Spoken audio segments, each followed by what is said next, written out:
Just once I want to fly. The voice whispered in his memory, the words suspended in time like an aircraft waiting for clearance. The morning fractured with sound metal clanking against metal boarding announcements echoing through cavernous halls, the steady hum of thousands of lives intersecting in transit. At Gate B14 of New York's JFK Airport, where hundreds of passengers waited for SkyDream Airlines Flight 218 to San Francisco, one man stood motionless amid the rush, his eyes fixed beyond the fogged glass. Thomas Bennett, 48, wore a simple navy blazer over a white button-down shirt. No designer labels, no luxury watch glinting at his wrist, just a worn leather briefcase, the letters TB barely visible on the handle. To the hurried eye, he looked like any other business traveler. Nothing announced that this unassuming man had built SkyDream Airlines from a two-plane operation into the fifth largest carrier in the country. Nothing revealed that within 10 minutes he would make a decision that would halt operations across an entire airline and make headlines nationwide. The early light caught the edge of aircraft wings outside, transforming ordinary metal into something luminous. Thomas watched the ground crew prepare the plane, his plane, though none of them knew it. Every quarter he boarded flights unannounced, an anonymous passenger observing the airline he'd created. Not for show, not for a publicity stunt, but to ensure that the promise at the core of SkyDream remained intact, respect in the skies for everyone.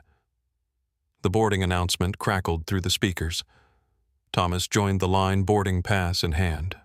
His eyes caught the SkyDream logo, a simple horizon line with wings extending upward. He'd sketched that design himself 15 years ago, back when people said a black man from Queens had no business trying to build an airline.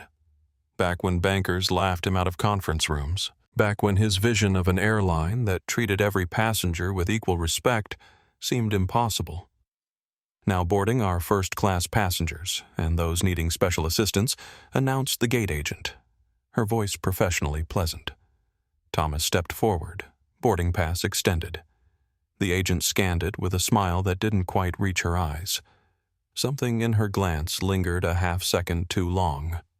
Thomas had lived long enough to recognize that look, the subtle assessment, the silent question. Does he belong? He nodded his thanks and walked down the jet bridge, wheeling his small carry-on behind him. The familiar weight of his father's briefcase hung from his right hand, a talisman that had followed him from community college classrooms to executive boardrooms. His father had carried it through 30 years as a postal worker, and before him, Thomas's grandfather had used it during his time as one of the first black accountants at a major New York firm. As Thomas stepped onto the aircraft, the lead flight attendant's greeting faltered for a barely perceptible moment. Her eyes performed the same quick assessment the gate agents had. Thomas noted it but said nothing. He never did. The real measure of service wasn't how they treated him when they knew who he was. It was how they treated him when they thought he was nobody special at all. Before we dive deeper into what happens next, I want to know where you're watching from. Drop a comment below telling us your city and country. And if you've ever felt that moment when someone questions whether you belong somewhere, hit that like button. This story might be exactly what you need to hear today. Thomas settled into seat 2A, placing his briefcase carefully in the overhead bin. The leather was cracked at the edges, the brass buckles dulled by decades of use. As his fingers traced the worn initials, his mind drifted back to another time at this very same airport. He was 9 years old, waiting on a hard plastic bench past midnight. His mother, Elaine Bennett, was finishing her shift mopping floors in Terminal 4. He watched her through heavy-lidded eyes, her uniform too big for her slight frame, her movements efficient after years of practice. Though exhaustion lined her face, she always paused by the floor-to-ceiling windows when her supervisor wasn't looking, staring at the planes with naked longing. "Just once I want to fly," she'd whispered that night, not realizing her son could hear her. "Just to know what it feels like to be above the clouds." Elaine Bennett cleaned airport floors for 22 years, but never once boarded a plane. Commercial flight remained a luxury beyond her reach, even as she scrubbed the floors walked upon by those who took flying for granted. "I'll take you someday," Mama Thomas had promised her when he was 13. She'd laughed, ruffling his hair. "Don't worry about me, Tommy. You just focus on your studies. Get yourself somewhere I couldn't go." Thomas had done just that. Every scholarship opportunity, every extra credit assignment, every chance to advance, he seized them all. Community college while working part-time at the same airport where his mother cleaned, a degree in business, an entry-level position with a regional carrier, slowly climbing until he understood every aspect of airline operations. By 30, he was developing business plans. By 35, he had convinced 2 investors to back his vision for a different kind of airline, one built on the radical notion that all passengers deserved respect regardless of what they paid or who they were. When his first aircraft, an aging 737, bought from a bankrupt charter company, took off from JFK to Chicago, his mother had been too ill to attend the ceremony. "Describe it to me," she'd asked from her hospital bed. "Tell me what it feels like when it takes off." "Like freedom." "Mama," he'd told her, holding her thin hand. "Like everything that's holding you down suddenly doesn't matter anymore." She'd died 2 months later, never having experienced that feeling herself. At her funeral, Thomas had made a silent vow. SkyDream wouldn't just be another airline. It would be a monument to the respect his mother deserved but never received. When traditional airline executives scoffed at his policies. No overbooking, standardized service protocols across all cabin classes, merit-based hiring that resulted in the most diverse staff in the industry, Thomas held firm. When quarterly profits lagged behind competitors who cut corners, he refused to compromise. "We're not just selling tickets," he told his team. "We're selling humanity in the skies." Against all odds, SkyDream survived its difficult early years. Passengers who experienced the difference in service became loyal advocates. Word spread. The fleet expanded from 1 aging 737 to 30 modern aircraft serving 42 cities. Industry veterans who had dismissed Thomas as an idealistic novice began studying his business model. Yet success brought new challenges. As the company grew to over 5,000 employees, Thomas worried that his founding vision might get diluted. That's when he instituted his quarterly anonymous flights boarding as a regular passenger, observing how his staff treated people when they didn't know the boss was watching. Most times he felt proud of what he saw. Sometimes he noticed areas for improvement. But never had he witnessed anything that made him question the fundamental integrity of his airline. Until today. As Thomas adjusted his seatbelt, he wondered what his mother would think of the empire he'd built in her honor. Would she recognize the values she'd instilled in him? Respect, perseverance, integrity, and the company that now bore the motto, "Equal respect for all." He was about to find out. Have you ever made a promise to someone that shaped your entire life's work? Share your story in the comments below. And if you believe that true respect should be available to everyone, not just those who can afford it, make sure to hit that subscribe button. The first-class cabin filled slowly. Thomas observed each passenger as they arrived, a silver-haired executive type arranging his expensive briefcase with practiced care, a middle-aged couple in coordinated designer travel wear consulting their phones, a young woman in a power suit who looked barely out of college, likely enjoying her first corporate-approved upgrade.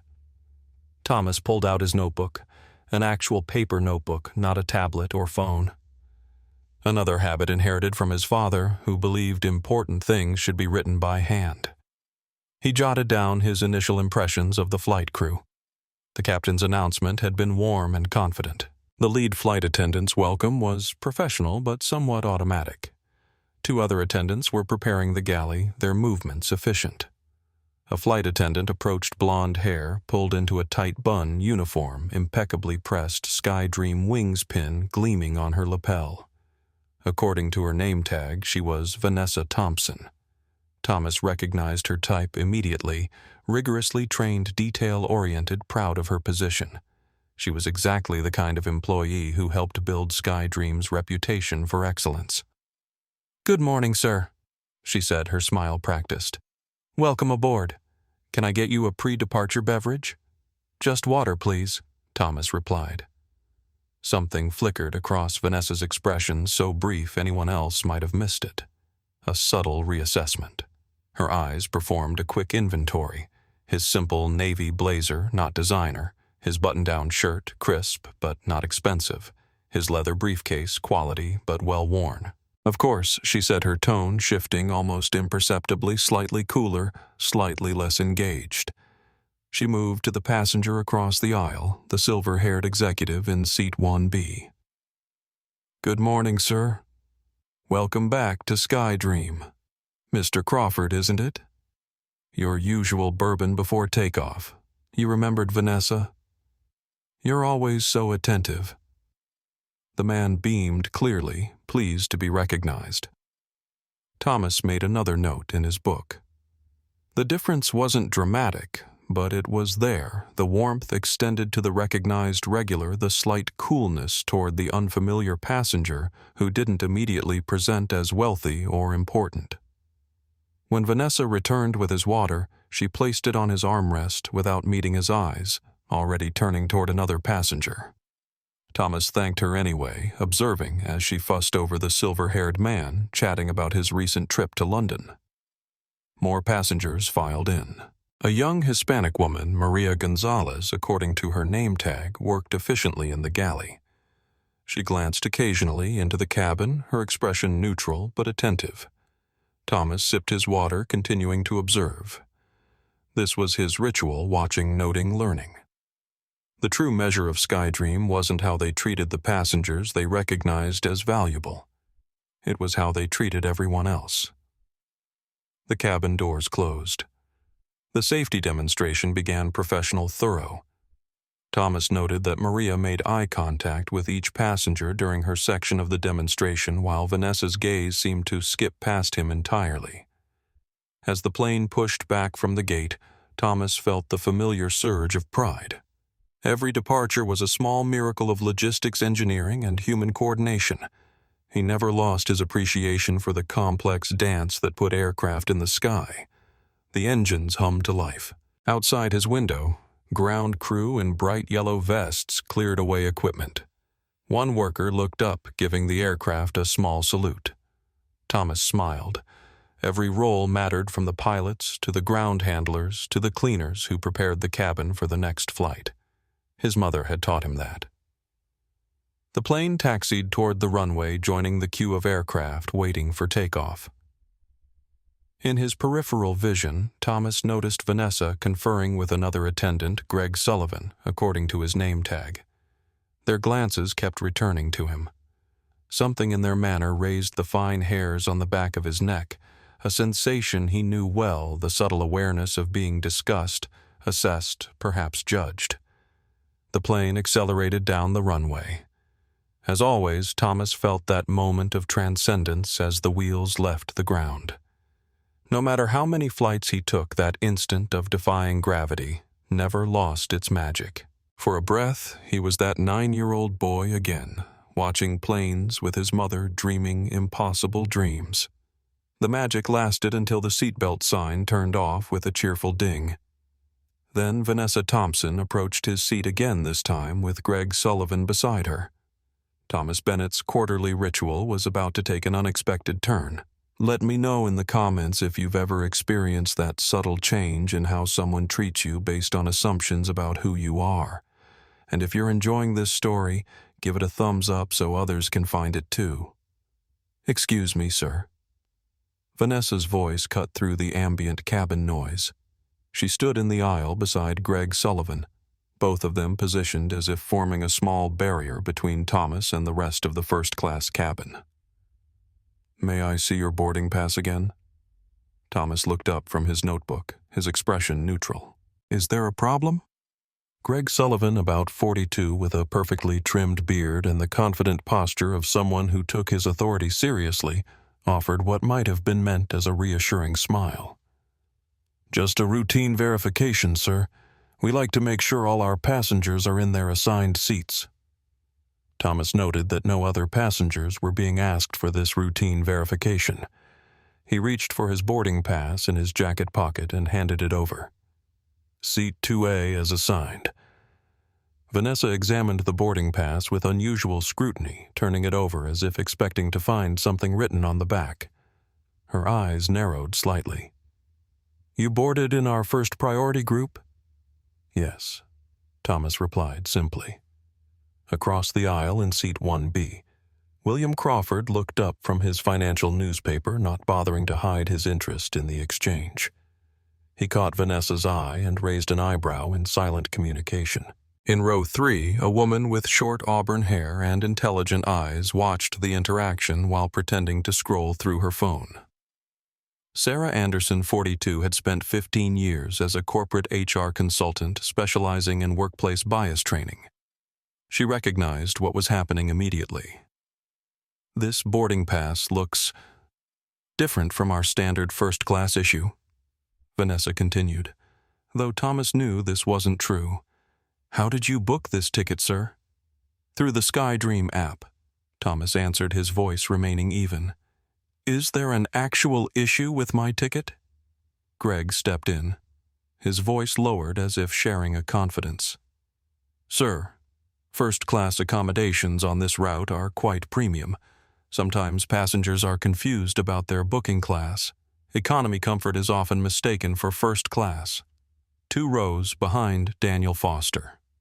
32, a tech executive heading to a conference in San Francisco, glanced up from his laptop. He'd been half listening to the exchange, but now he removed his earbuds, his brow furrowing slightly. "I'm not confused about my booking," Thomas said, his calm undisturbed. "I'm in the correct seat." At the front galley, Maria Gonzalez organized beverages for the in-flight service, but her movements had slowed. She kept her head down, but her eyes occasionally darted toward the interaction taking place in row 2. Something in her expression suggested discomfort. Sarah Anderson had abandoned all pretense of looking at her phone. She was now openly watching, her lips pressed into a thin line of disapproval. When she caught Maria's eye, the younger woman quickly looked away. William Crawford leaned slightly toward the aisle. "Everything all right, Vanessa?" he asked, his tone suggesting he was offering assistance rather than simple curiosity. "Just a small seating confusion, Mr. Crawford. Nothing to worry about," Vanessa replied with a warmth that had been noticeably absent when addressing Thomas. "I assure you there's no confusion on my part," Thomas said, his voice still measured but with a new firmness around the edges. Sarah Anderson reached for her phone again, but this time she wasn't scrolling, she was activating the camera. The movement wasn't obvious, but Thomas noticed. So did Maria from her position at the galley. Greg Sullivan cleared his throat. "Sir, perhaps you'd be more comfortable in our economy plus section. It's quite spacious, and we'd be happy to assist with relocating your belongings." The suggestion hung in the air, its implication unmistakable. Thomas felt a familiar tightness in his chest. Not anger, not yet, but the weighted recognition of what was happening. He'd been here before in different settings, different contexts, but always the same underlying message. You don't belong here. Daniel Foster was now fully engaged in the scene unfolding. He glanced from Thomas to the flight attendants, then to Sarah Anderson, who had positioned her phone to capture the interaction. Their eyes met briefly, a moment of silent acknowledgement. "I'm perfectly comfortable right where I am," Thomas replied, his voice steady. "In the seat assigned to me." Vanessa's smile thinned. "Of course, sir. We just want to ensure all our passengers have the experience they paid for." The slight emphasis on the last 2 words was subtle but unmistakable. From the rear of the first-class cabin, another passenger had begun paying attention, a middle-aged man in an expensive suit who had boarded late and been engrossed in his phone until now. James Wilson. 51, executive vice president at a major consulting firm, frowned slightly as he observed the exchange. "I'd like my boarding pass back, please," Thomas said, extending his hand. Vanessa hesitated for a fraction of a second before returning it. "Certainly, sir. I apologize for any inconvenience." The words were correct, but the tone suggested she was merely following protocol rather than offering a genuine apology. As Vanessa and Greg moved back toward the galley, they exchanged glances. Maria quickly busied herself with the beverage cart, avoiding eye contact with her colleagues. Sarah Anderson put down her phone and leaned forward slightly. "Excuse me," she said quietly to Thomas. "I couldn't help overhearing. I'm Sarah." Thomas turned. "Thomas Bennett," he replied with a nod. "That was completely inappropriate," she said, keeping her voice low. "I work in HR. What just happened, that was textbook discriminatory behavior. Unfortunately, it's also textbook familiar," Thomas replied. Behind them, Daniel Foster had switched seats to be closer to their conversation. "Hey, I'm Dan," he said, leaning forward. "That was seriously not cool. Are you going to report them?" Before Thomas could answer, James Wilson joined the conversation from his seat. "I fly this route twice a month," he said. "I've never seen them verify anyone else's ticket like that." Thomas took in these three strangers, Sarah with her professional indignation, Daniel with his youthful outrage, James with his matter-of-fact assessment. For a moment he was touched by their solidarity, their recognition of what was happening. But before he could respond, Vanessa Thompson returned to his seat. This time with a different approach. "If you've ever witnessed something like this and weren't sure whether to speak up or stay silent, let me know in the comments what you did. And if you believe everyone deserves to be treated with respect regardless of how they look, make sure to give this video a thumbs up." "Sir, I apologize for the confusion," Vanessa said, her voice louder than necessary, clearly meant to be heard by surrounding passengers. "We've been experiencing issues with our ticketing system. For security purposes, could I see another form of identification and the credit card used for your purchase?" Thomas felt a familiar weight settle over him, the burden of having to prove himself of being presumed somehow fraudulent until proven legitimate. He'd known this feeling his entire career from the first job interview where the receptionist had directed him to the service entrance to the bank meetings, where he'd been mistaken for an assistant rather than the founder of a growing airline. "I've shown you my boarding pass," he said evenly. "Is it standard SkyDream policy to request additional identification and payment verification after passengers are already seated?" The question was pointed professional. Thomas was acutely aware of the eyes on him. Sarah and Daniel watching supportively, James observing with measured interest, William Crawford with barely disguised skepticism, Maria from her position near the galley with what looked like growing discomfort. "It's standard procedure when there are concerns about the validity of a boarding pass," Greg Sullivan interjected, stepping back into the conversation. "And what specific concerns do you have about my boarding pass?" Thomas asked. Vanessa hesitated. "Sir, we're simply trying to ensure that you're properly seated. First class on this route is quite exclusive, and you're wondering how someone who looks like me could afford it." Thomas finished for her, his voice still calm but edged with clarity. A hush fell over the front of the cabin. William Crawford suddenly became very interested in his newspaper. James Wilson's eyebrows rose slightly. "That's not—" "I never said." Vanessa stammered, color rising in her cheeks. "You didn't have to," Thomas replied. "Now either clearly state what policy I'm violating or please allow me to enjoy the flight I paid for." Greg Sullivan's face hardened. "Sir, there's no need to be confrontational. We're just doing our jobs." "And I'm just sitting in my assigned seat," Thomas countered. "Which part of that requires additional verification?" Sarah Anderson leaned forward again. "Excuse me," she said to Greg and Vanessa. "I'm curious. Are you asking all first-class passengers for secondary ID and payment verification today? Or is this a selective process? Greg shot her an irritated glance. Ma'am, please, this doesn't concern you. Actually, Daniel Foster chimed in, I think it concerns all of us when airline staff profiles passengers. Nobody is profiling anyone, Vanessa said sharply. This is a security matter. Really? Sarah pressed. Because I fly first class frequently, and I've never once been asked to prove I paid for my ticket after boarding. Thomas remained quiet, observing the dynamics unfold around him. This wasn't just about him anymore. It had become a microcosm of a larger conversation playing out at 30,000 feet. Maria Gonzalez approached with the beverage cart, her discomfort evident. Excuse me, she said softly. Would anyone like a drink before meal service? I think we're still resolving a situation here, Maria Gregg said dismissively. Maria hesitated, then made a decision. Actually, she said, her voice gaining strength, I checked the manifest before boarding. All passengers are in their assigned seats. There's no ticketing issue. Greg turned to her, surprise and annoyance flashing across his face. Maria, please continue with beverage service. We'll handle this. Thomas watched Maria's momentary courage waver under Greg's authority.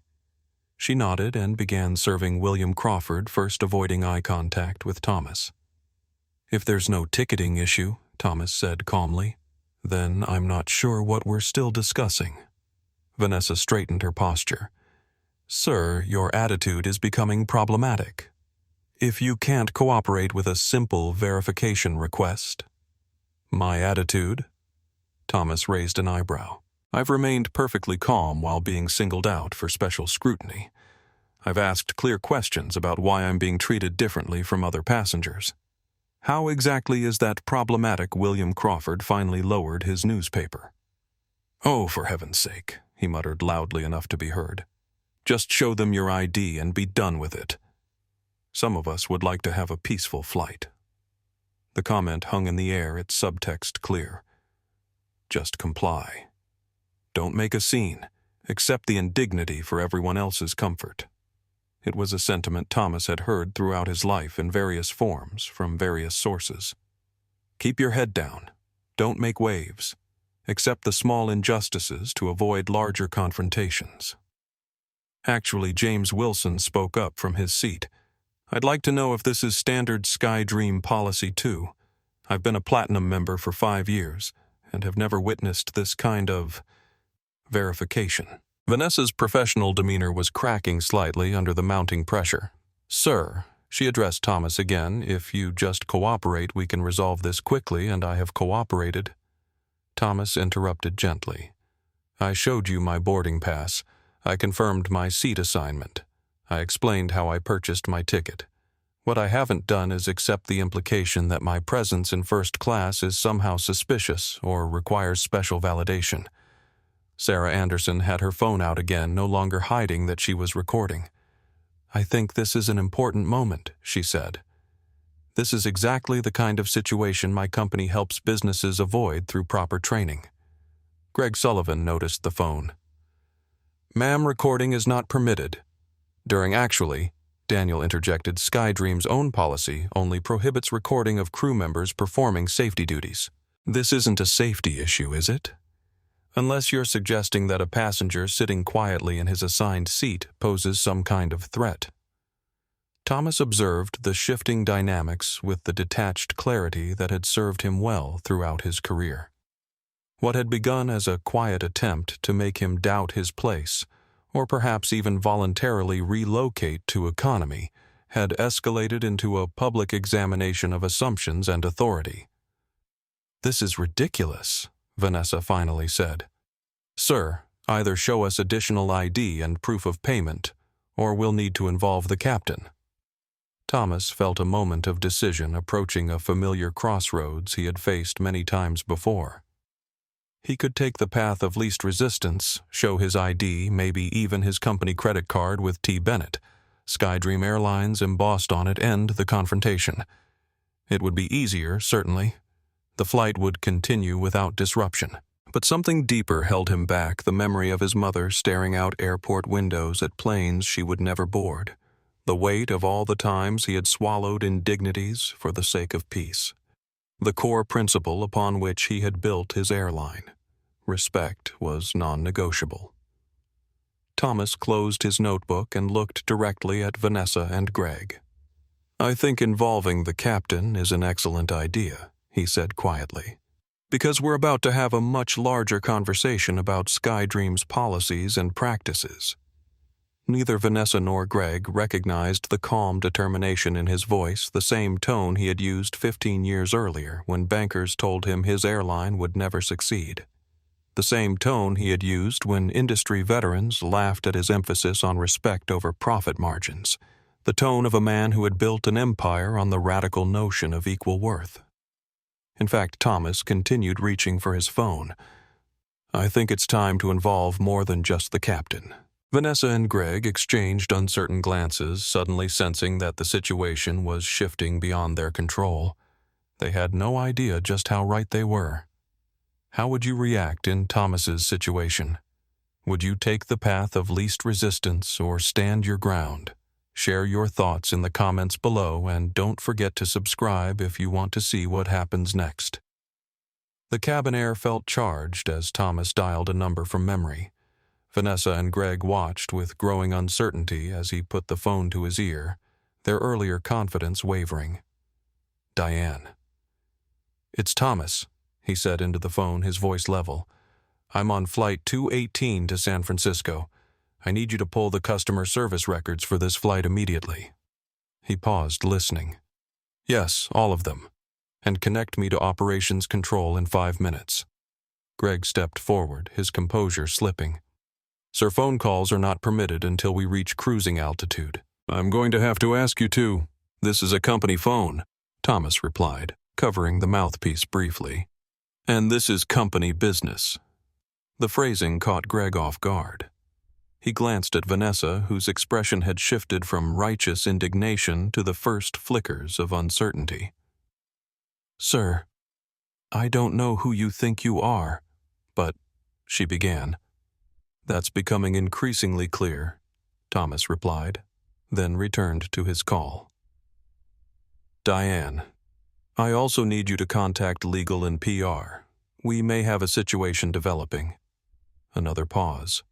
"No, I'm fine, but I think we have a fundamental issue that needs addressing."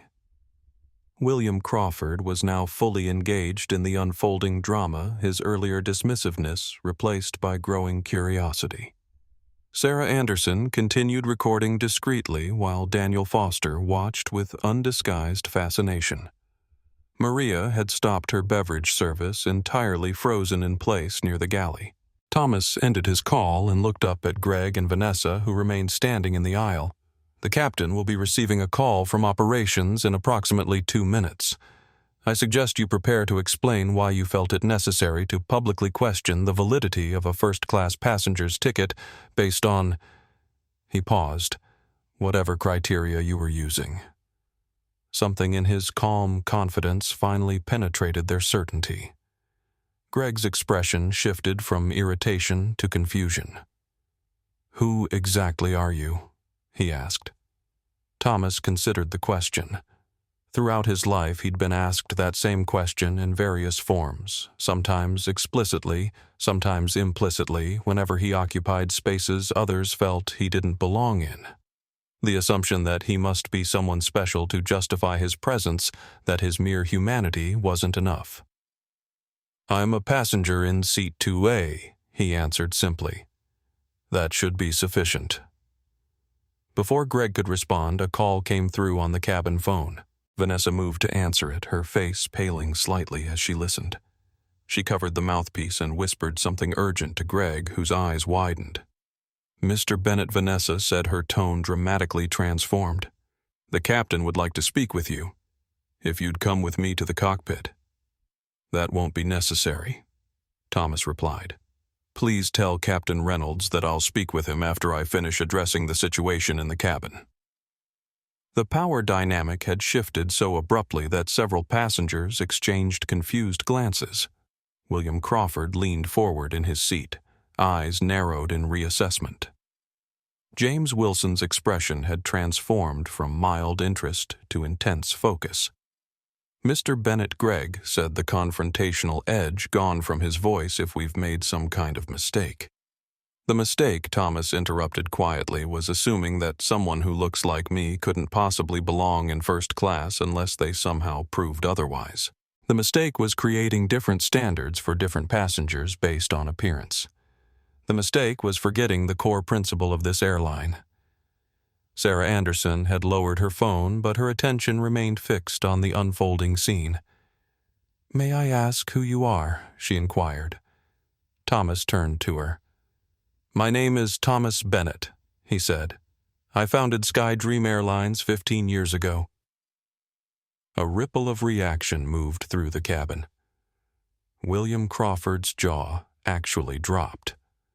Maria Gonzalez took an involuntary step backward, nearly colliding with the beverage cart. Daniel Foster let out a low whistle. "You're the CEO?" Vanessa's voice had risen an octave, her face draining of color. "Yes," Thomas confirmed. "And while I'm extremely disappointed by what I've witnessed today, this isn't about my position. This would be equally unacceptable if I were any other passenger." Gregg had gone very still, the implications of the situation clearly dawning on him.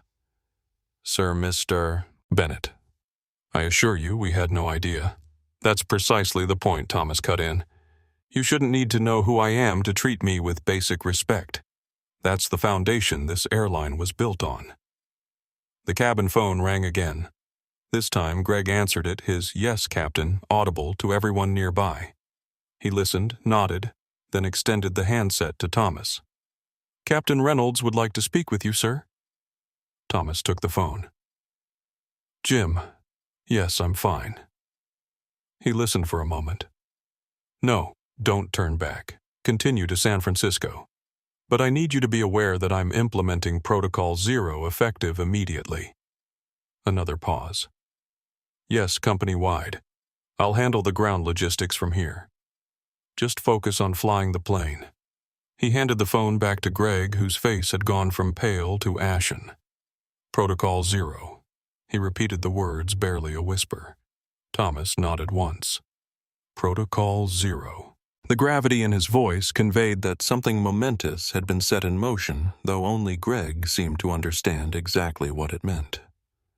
William Crawford could no longer contain himself. "Excuse me," he interjected. "But what exactly is Protocol 0? Thomas turned to face the other passengers, his expression solemn but resolute. Protocol 0 is an emergency procedure that temporarily halts all SkyDream operations for institutional reset. As of this moment, no new SkyDream flights will depart until further notice. Planes currently in the air, including ours, will continue to their destinations.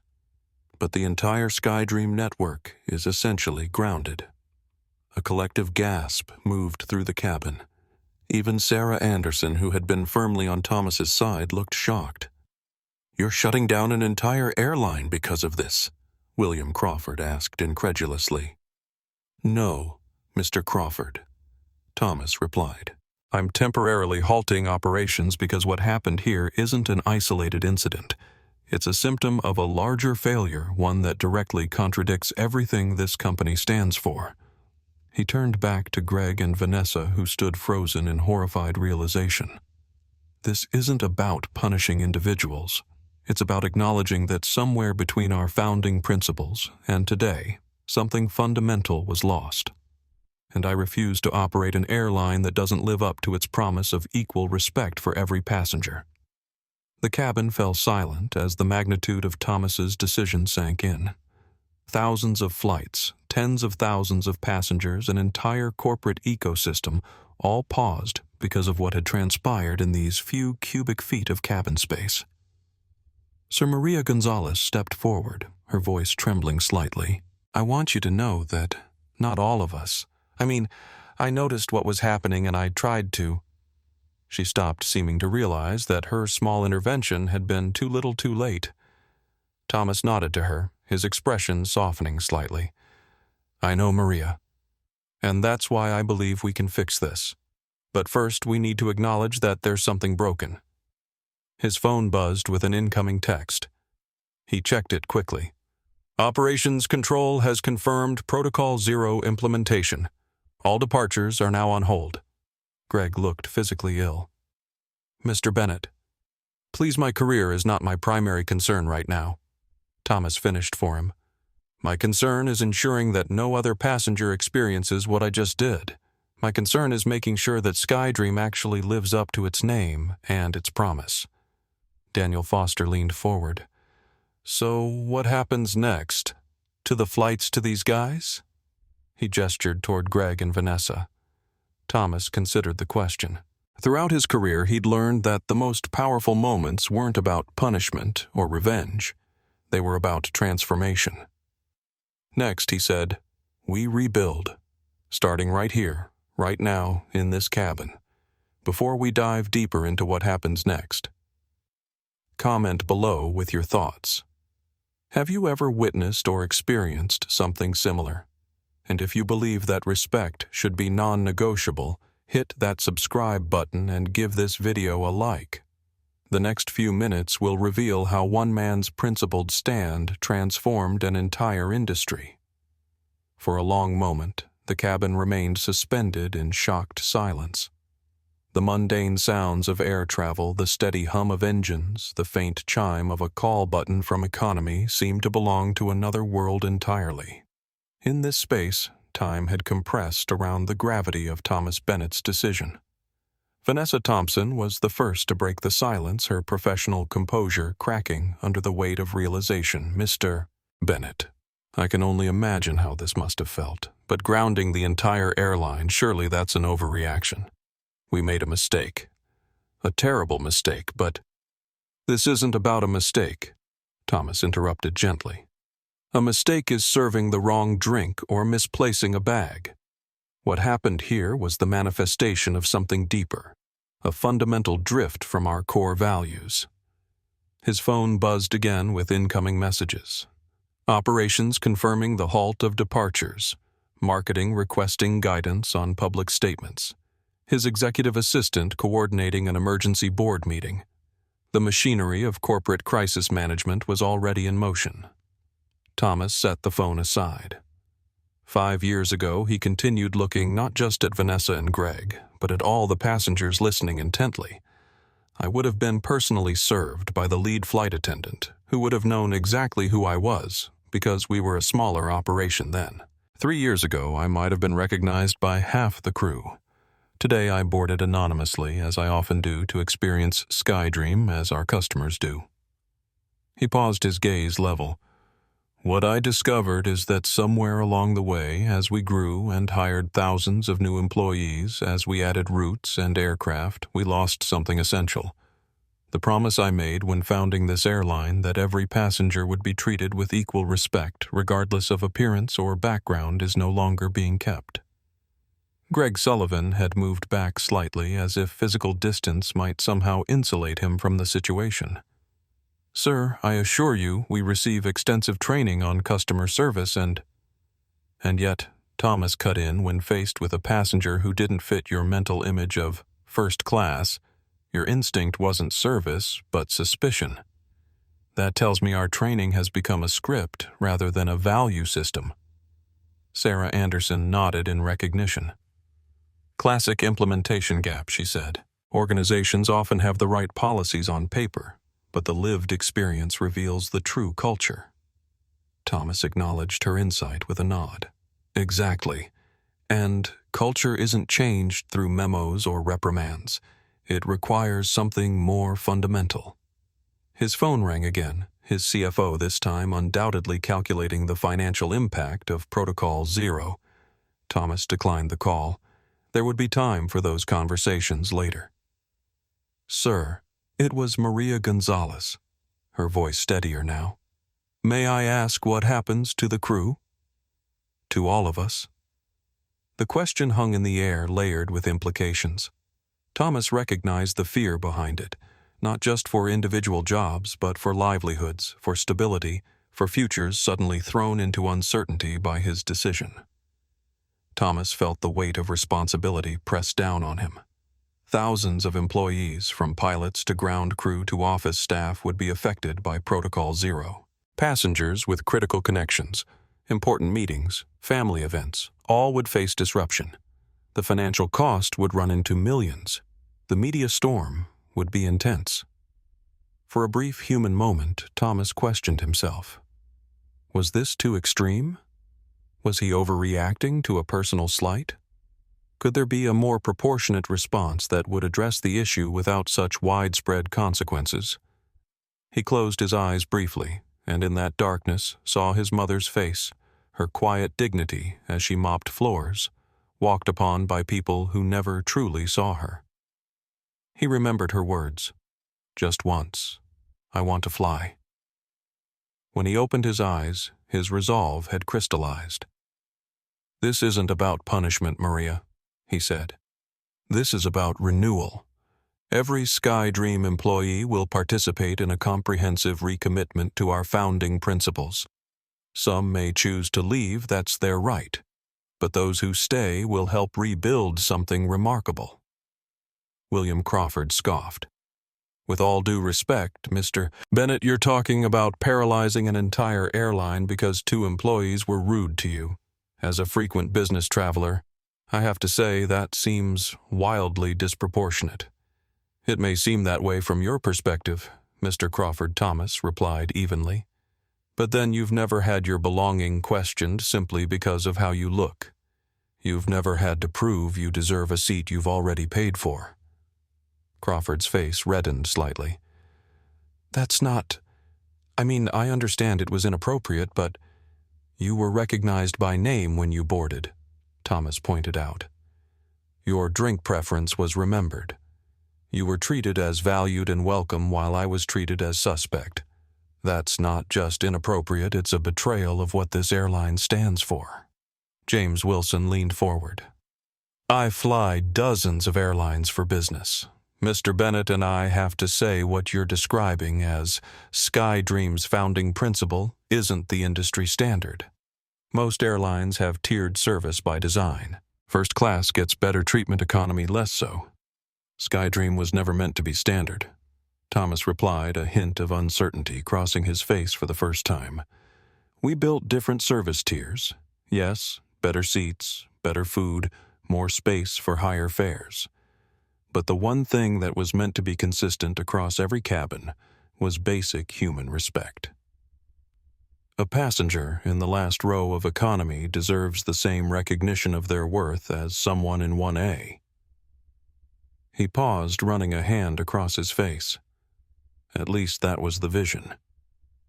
Now I'm not sure what we've become. Daniel Foster nodded enthusiastically. That's why I started flying SkyDream exclusively last year. The difference was noticeable, or it was until recently. Thomas's phone vibrated again with a text from his Executive VP of Operations, Protocol Zero fully implemented. All departures halted. 247 aircraft, currently airborne, will continue to destinations. Contingency plans activated for stranded passengers. The scale of what he had set in motion hit Thomas with renewed force. Protocol Zero had been established years ago as a theoretical emergency measure, a complete operational pause that could be triggered only by the CEO in extreme circumstances. It had never been implemented, had existed only as a worst-case scenario in crisis management documents. Until today. Vanessa, who had been silent for several minutes, suddenly spoke. "Mr. Bennett, Her voice caught. "I want you to know that I never intended..." She stopped again, seeming to realize that intentions weren't the point. Thomas regarded her thoughtfully. "Vanessa, do you know why I created SkyDream?" She shook her head mutely. "My mother cleaned floors at JFK for 22 years, he said. She watched thousands of planes take off, but never boarded one herself. Not because she didn't want to fly, but because the experience wasn't designed for people like her. It wasn't accessible. It wasn't welcoming. It wasn't respectful. The cabin had gone completely silent, every passenger intent on his words.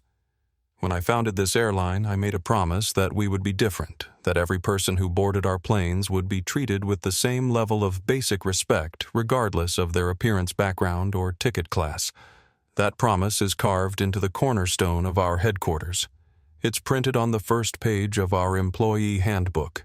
It's the reason many of our passengers choose us over our competitors. Thomas's voice remained steady, but the emotion behind his words was palpable. Today, that promise was broken. Not just to me, but to every passenger who has ever felt unwelcome or unworthy because of who they are rather than how they behave. And I will not allow SkyDream to continue operating until we have recommitted to that founding principle. Greg Sullivan, who had remained frozen in horrified realization, finally spoke. "What can we do?" he asked quietly. "How do we make this right?" Thomas regarded him steadily. "That," he said, "is the first step, acknowledging that something needs to be made right. The next step is harder, and it starts with honest reflection." As Thomas prepared to continue, the captain's voice came over the intercom. "Ladies and gentlemen, this is Captain Reynolds. I've just received confirmation that we'll be continuing to San Francisco as scheduled. However, I want to inform you that SkyDream has implemented a temporary operational pause.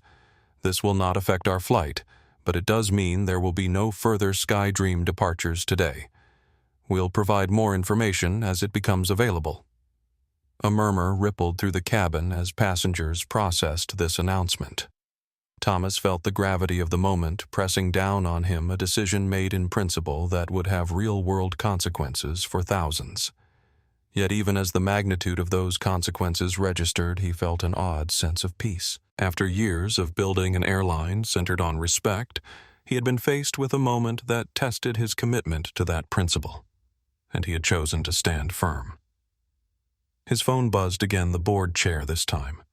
That was a call he would have to take eventually. But for now, Thomas Bennett remained focused on the microcosm within this aircraft cabin where a small moment of discrimination had catalyzed something much larger. The real work was just beginning. Do you think Thomas made the right call with Protocol 0 too extreme, or exactly what was needed? Let us know your thoughts in the comments, and don't forget to subscribe for the next part of this incredible story. Mr. Bennett. Vanessa began, her voice steadier. "Now, I want to apologize sincerely for how I treated you. There's no excuse, and You're right," Thomas interrupted gently. "There isn't an excuse. But there is a context and understanding that context is crucial if we're going to address the real issue." He unbuckled his seatbelt and stood turning to face the first-class cabin. Every eye was upon him. Passengers, flight attendants, even a few curious faces peering from economy through the dividing curtain. In that moment, Thomas was acutely aware that he was no longer just a passenger in seat 2A, or even the CEO of SkyDream. He had become the focal point of a larger conversation about worth belonging and institutional values. For those who don't know me, he began, his voice carrying easily through the cabin. "My name is Thomas Bennett. 15 years ago, I founded SkyDream Airlines with a simple but radical premise that air travel should be accessible and respectful for everyone, regardless of their background or appearance." He paused, noting the mix of expressions around him: curiosity, surprise, and in some cases, dawning recognition. "I didn't come from the airline industry's upper echelons. I grew up watching my mother clean the floors of this very airport, dreaming of a day when she might board one of the planes she helped maintain. She never got that chance." Thomas moved into the aisle, his presence commanding but not intimidating. "Today, I boarded this flight as I occasionally do anonymously to experience SkyDream as our customers do. What I discovered was deeply troubling. When I wasn't recognized as the CEO when I was just another passenger who happened to be black, I was treated as if I didn't belong in first class. I was questioned, scrutinized, and made to feel unwelcome in the very airline I created. Vanessa and Greg stood with downcast eyes, the public nature of this revelation clearly uncomfortable for them. Thomas didn't take satisfaction in their discomfort, but he recognized the necessary discomfort of truth-telling. "This isn't about public shaming," he continued. "It's about acknowledging a reality that many passengers face daily, not just on SkyDream, but across the travel industry. It's about recognizing that despite our best intentions, despite our written policies and training programs, we have failed to truly embed our core value of equal respect into our organizational culture." Sarah Anderson nodded in recognition. As someone who works in corporate diversity and inclusion, she said, "I see this pattern frequently. Organizations often have the right language in their mission statements, but struggle to translate that into consistent lived experience for customers and employees." "Exactly," Thomas agreed. "And that gap between what we say we believe and how we actually behave is what Protocol Zero is designed to address." Daniel Foster raised his hand like a student in class. "So what exactly does Protocol Zero mean for everyone? Like practically speaking?" Thomas appreciated the question's directness. "Practically speaking, it means every SkyDream flight currently at a gate is staying there. Planes in the air, including ours, will continue to their destinations. All passengers affected by cancellations will be rebooked on partner airlines or provided hotel accommodations." He checked his phone briefly before continuing. "For our employees, it means a complete operational pause while we undertake a comprehensive recommitment to our founding principles. This isn't just about additional training, it's about rebuilding our culture from the ground up." William Crawford, who had been uncharacteristically silent, finally spoke.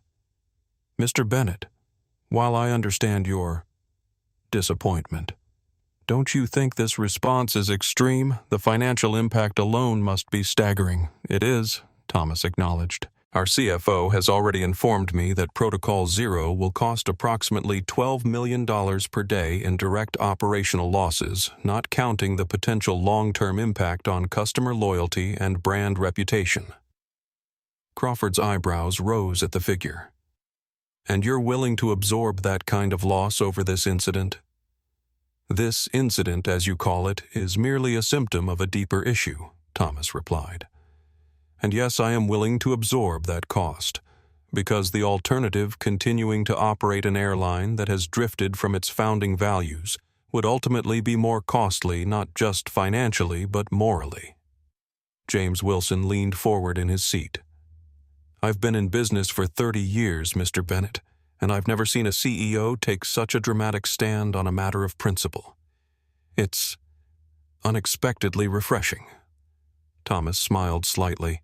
"My board of directors may have a different perspective when we meet tomorrow. But leadership isn't just about quarterly results. It's about standing firm on the values that give an organization its purpose." Maria Gonzalez, who had remained near the galley, finally spoke up. "Mr. Bennett, may I ask something?" "Of course, Maria. What happens to the employees who were involved in situations like this?" Her eyes flicked briefly toward Vanessa and Greg before returning to Thomas. It was the question hanging unspoken in the air: what consequences would there be for the flight attendants who had questioned Thomas's belonging in first class?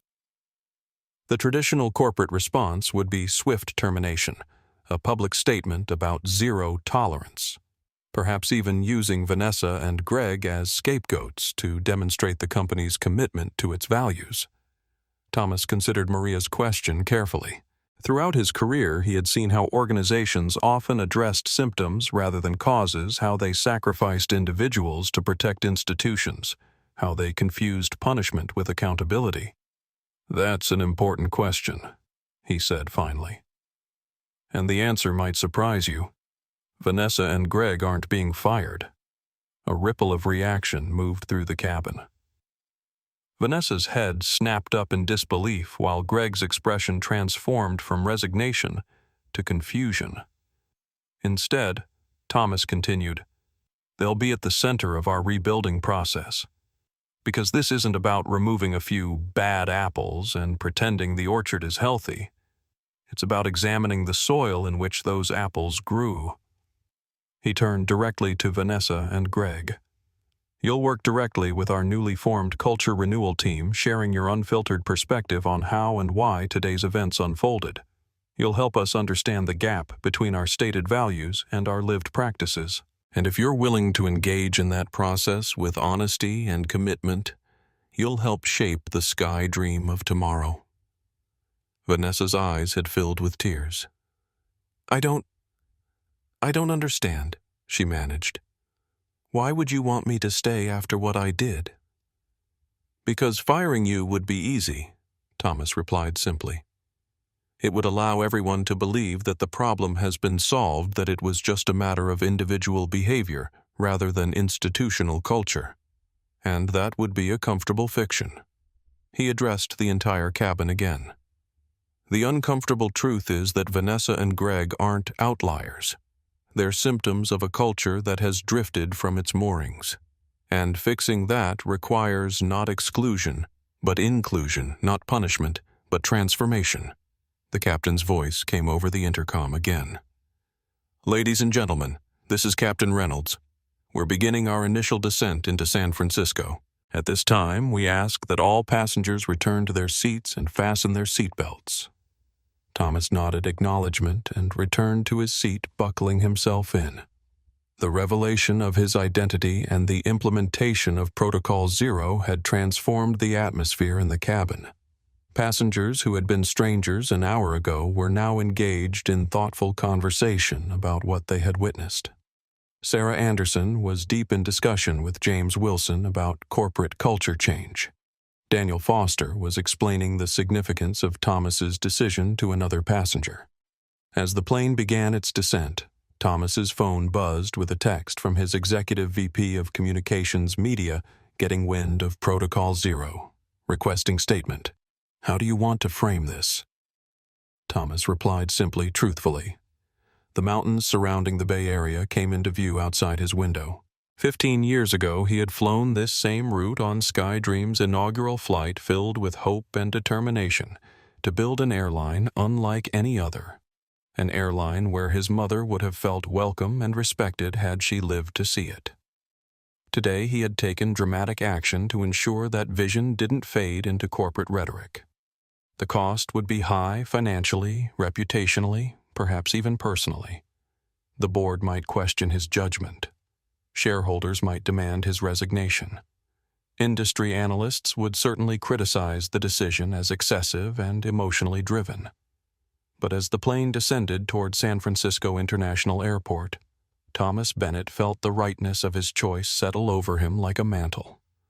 Some principles were worth the cost of upholding them. Some promises needed to be kept, especially when keeping them was difficult. Equal respect was non-negotiable. That had been true when he founded SkyDream, and it remained true today. Whatever came next, Thomas knew he had honored that core truth. The wheels touched down on California soil, and a new chapter in SkyDream's story began. Have you ever had to make a tough decision to stand up for what you believe in? Share your experience in the comments below. And if this story resonates with you, make sure to like and subscribe for more powerful stories of principle in action. The seatbelt sign dinged off. The cabin filled with the familiar sounds of arrival, overhead bins, opening phones, powering on the rustle of belongings being gathered. But underneath these ordinary noises ran a current of something extraordinary, intense conversation. Furtive glances toward Thomas, the hum of a story taking shape in real time. Thomas remained seated, responding to the barrage of messages and calls that had accumulated during the flight's final descent. His executive team needed guidance. The board demanded answers. The press wanted statements. But before addressing any of that, Thomas had one priority. Captain Reynolds is requesting to speak with you, Greg Sullivan said, approaching Thomas's seat with noticeably different body language than earlier, respectful rather than confrontational, perhaps even a touch deferential. He's waiting by the cockpit door. Thomas nodded, gathering his notebook and phone. As he stood, passengers throughout the cabin watched with undisguised interest. Some nodded in respect. Others seemed unsure how to react to the CEO who had just grounded his own airline. James Wilson extended his hand as Thomas passed. "Bold move, Mr. Bennett. If you need allies in the corporate world during the fallout, my firm stands ready." "Thank you," Thomas replied, shaking his hand. "I suspect we'll need all the allies we can get." Sarah Anderson was already on her phone. "My team specializes in institutional culture renovation," she said, passing Thomas her business card. "We'd be honored to contribute to SkyDream's renewal process." Thomas accepted the card with a grateful nod. Even William Crawford, who had been skeptical of Thomas's decision, gave a grudging nod of acknowledgement as he passed. At the front of the cabin, Captain Jim Reynolds waited a veteran pilot who had been with SkyDream almost from the beginning.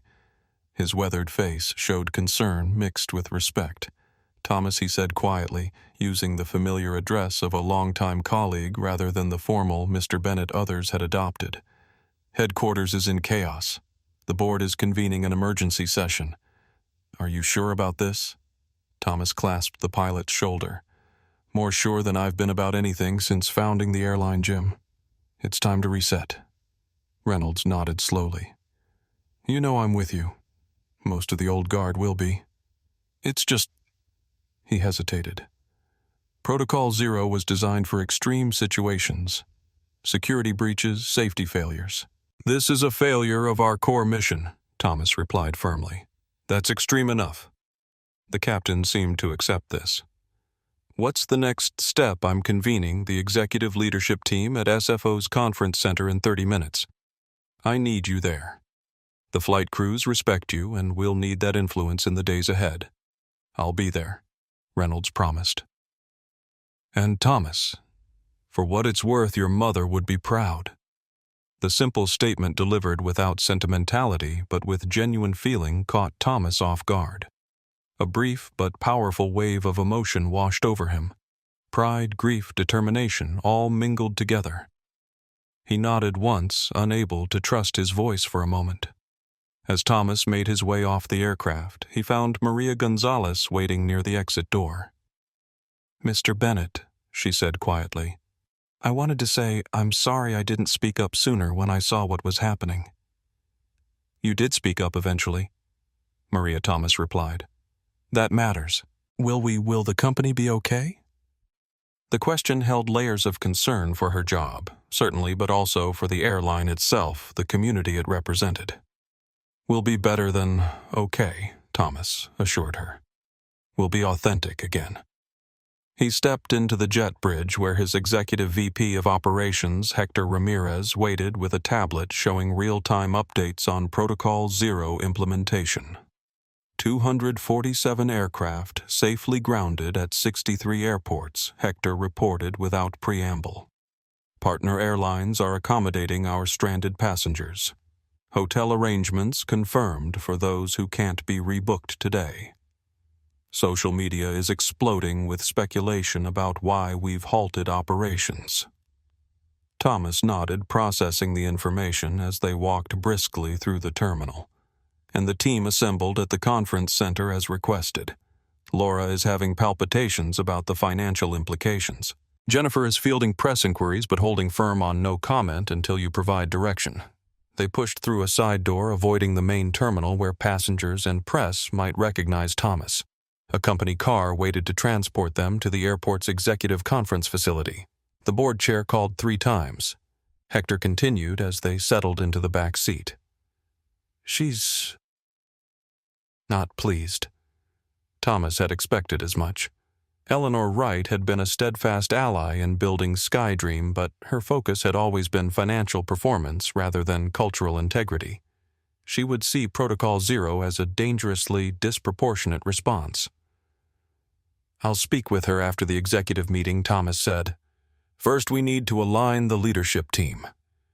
The car pulled up to the conference center's private entrance. Thomas took a deep breath, centering himself for what would undoubtedly be a challenging meeting. The decisions made in the next few hours would shape SkyDream's future institutionally, culturally, and financially. Inside, the executive leadership team waited around a large table, their expressions ranging from confusion to concern to outright alarm. Laura Blackwell, the CFO, was furiously working on her laptop, likely calculating the financial damage. Jennifer Tate, head of PR, was fielding non-stop calls, her normally composed demeanor showing signs of strain. Hector took his seat at the table, leaving the head chair for Thomas. The room fell silent as Thomas entered. These were his trusted colleagues, the men and women who had helped build SkyDream into a major carrier. They were smart, dedicated professionals, and they were clearly bewildered by the sudden implementation of Protocol Zero. "Thank you all for assembling so quickly." Thomas began taking his place at the head of the table. "I know you have questions. I know headquarters is in chaos. I know the board is demanding explanations. But before we address any of that, I need to tell you what happened on Flight 218 today and why it necessitated such a dramatic response."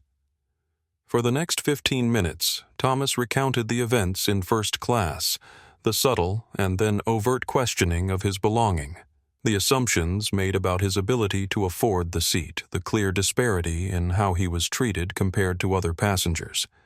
He detailed not just the actions, but the underlying attitudes they revealed. This isn't about two flight attendants making poor judgments, he concluded. It's about a culture that has drifted so far from our founding principles that those judgments seemed appropriate to them. It's about the gap between what we say we value and what we actually practice. Thomas Bennett. Eleanor Wright's voice sliced through the room as she burst through the door, her face flushed with anger. "Have you lost your mind? The board is in an uproar. Protocol Zero over a customer service incident. This is corporate suicide." The room fell silent as Eleanor stormed to the table. As board chair, she rarely attended executive meetings unless specifically invited, but the implementation of Protocol Zero had clearly shattered normal protocols. Eleanor Thomas acknowledged calmly, "I was planning to join the board call after aligning the executive team. The time for alignment was before you grounded an entire airline, not after she snapped. We're bleeding millions by the hour. Our stock is plummeting in after-hours trading. Shareholders are calling for blood, your blood specifically." Thomas maintained his composure. "I understand the financial implications." "Do you?" Eleanor interrupted. "Because from where I'm standing, you've just risked 15 years of work, thousands of jobs, and billions in shareholder value because 2 employees didn't recognize you. That's not what happened. And you know it," Thomas replied, his voice firm but not raised. "What happened today was emblematic of a cultural drift that undermines everything SkyDream stands for." "Save the poetic language for the press," Eleanor shot back. "We're talking about millions in losses, potential shareholder lawsuits, massive disruption to operations, all because someone was rude to you." Laura Blackwell, who had been silent until now, spoke up. The preliminary financials support Eleanor's concern. "Thomas, we're looking at $12 million per day in direct losses. If this extends to the full 72-hour cultural renewal timeline you've proposed, that's $36 million, not counting brand damage and lost future bookings." Thomas felt the weight of those numbers. The practical consequences of his principled stand were becoming painfully concrete. For a moment, doubt flickered across his face. Jennifer Tate, who had been monitoring media responses, looked up from her tablet. "It's not all negative, though. The social media response is surprisingly mixed. Yes, many are angry about disrupted travel, but there's also significant support for a CEO who actually stands for something. The hashtag respect in the sky is trending." Eleanor dismissed this with a wave. Twitter approval doesn't pay the bills or satisfy shareholders. "No," Thomas agreed, "but it does indicate that our core values still resonate with the public. And those values are what built this airline in the first place." Hector Ramirez, who had been quiet until now, leaned forward. I've been with SkyDream for 12 years, Eleanor. I was there when we had just 5 planes and a vision. Thomas is right, we've drifted. I see it in our operational metrics, in our customer feedback, in our employee satisfaction surveys. Something fundamental has changed. Eleanor's expression softened slightly. Hector was respected for his data-driven approach and clear-eyed assessments. If he saw a problem, it wasn't easily dismissed. Even if that's true, she said Protocol Zero is a nuclear option. There were more measured responses available, like what Thomas challenged. Firing the flight attendants, issuing a corporate apology, adding another training module. Those are band-aids on a cultural hemorrhage. The tension in the room was palpable as executives and board chair faced off. The future of SkyDream hung in the balance, not just its financial health, but its very identity and purpose. Captain Reynolds, who had been standing quietly by the door since arriving, finally spoke.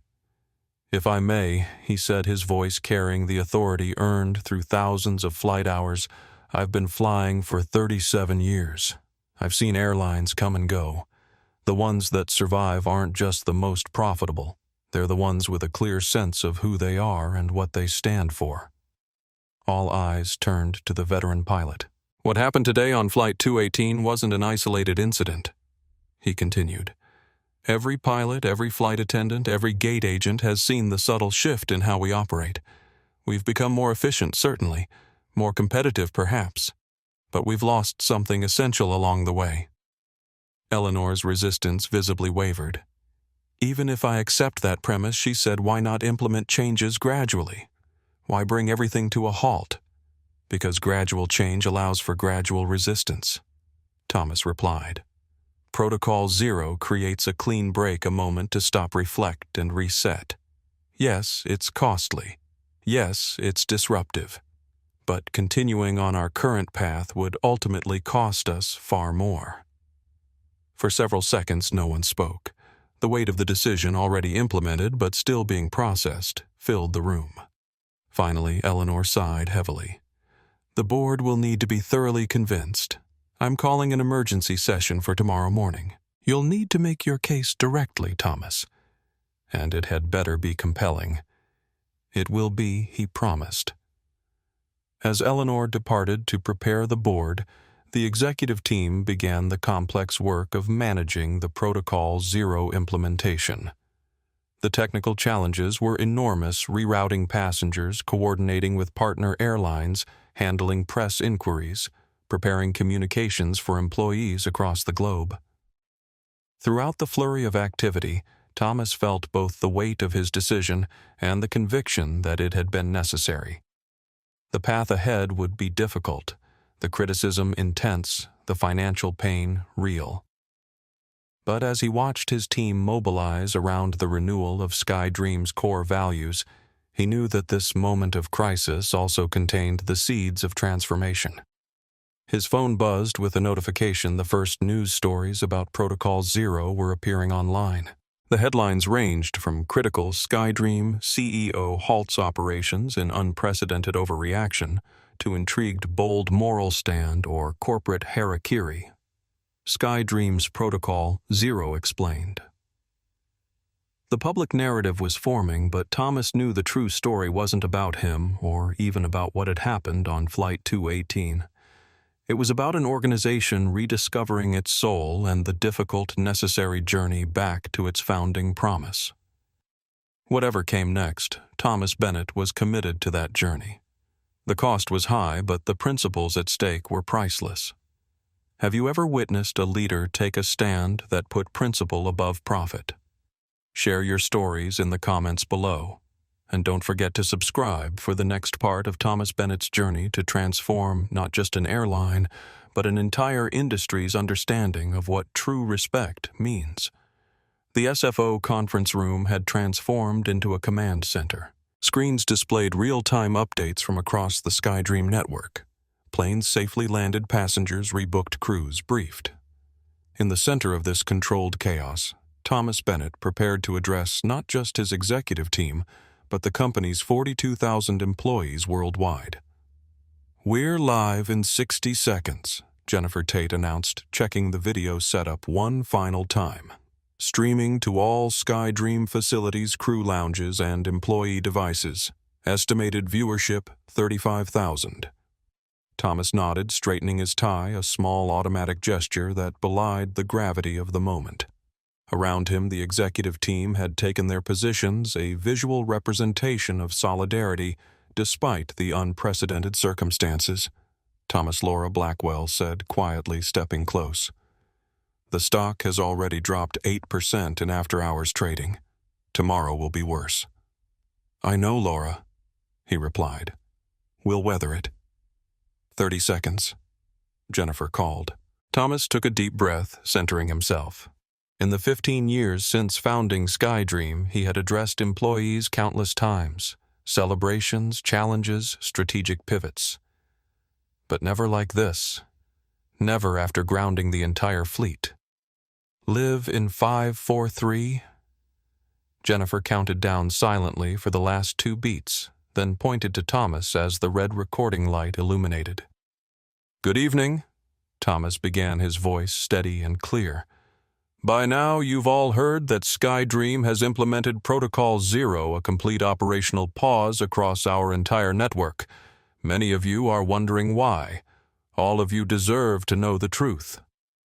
For the next 10 minutes, Thomas recounted what had happened on Flight 218, not as the CEO who had been disrespected, but as a passenger whose worth had been compromised.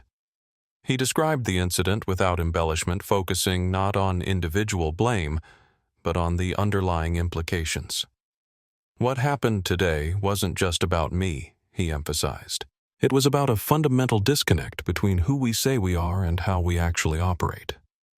It was about the gap between our stated values and our lived practices, and it requires not just acknowledgement, but action. Thomas outlined the cultural renewal initiative that the executive team had developed over the previous hours, a comprehensive plan to realign every aspect of SkyDream's operations with its founding principle of equal respect for all. This isn't about additional training sessions or new policy documents, he clarified. This is about rebuilding our organizational culture from the ground up. It's about ensuring that the promise of equal respect isn't just a marketing slogan, but a lived reality for every passenger on every flight. He addressed the practical concerns directly. Operations will resume gradually over the next 72 hours as teams complete their initial cultural recommitment workshops. No employee will lose pay during this pause. And no, we are not conducting mass terminations. This isn't about finding people to blame. It's about creating a system where our values thrive. As Thomas continued, he could see messages flowing in through the company's internal communication platform, questions, concerns, expressions of support.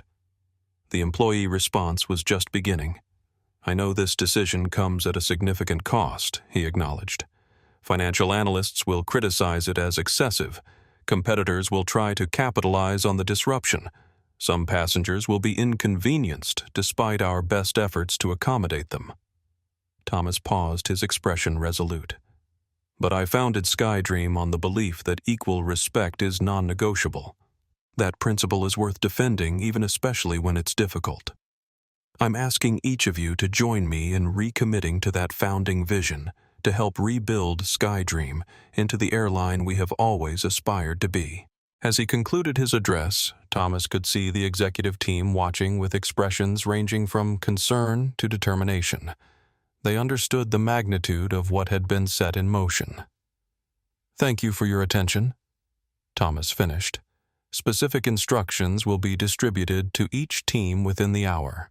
Together, we will emerge from this pause stronger, more aligned, and more authentic than ever before. The red light blinked off. For a moment, silence filled the conference room. Then, Laura spoke first. Well, there's no turning back now. There never was.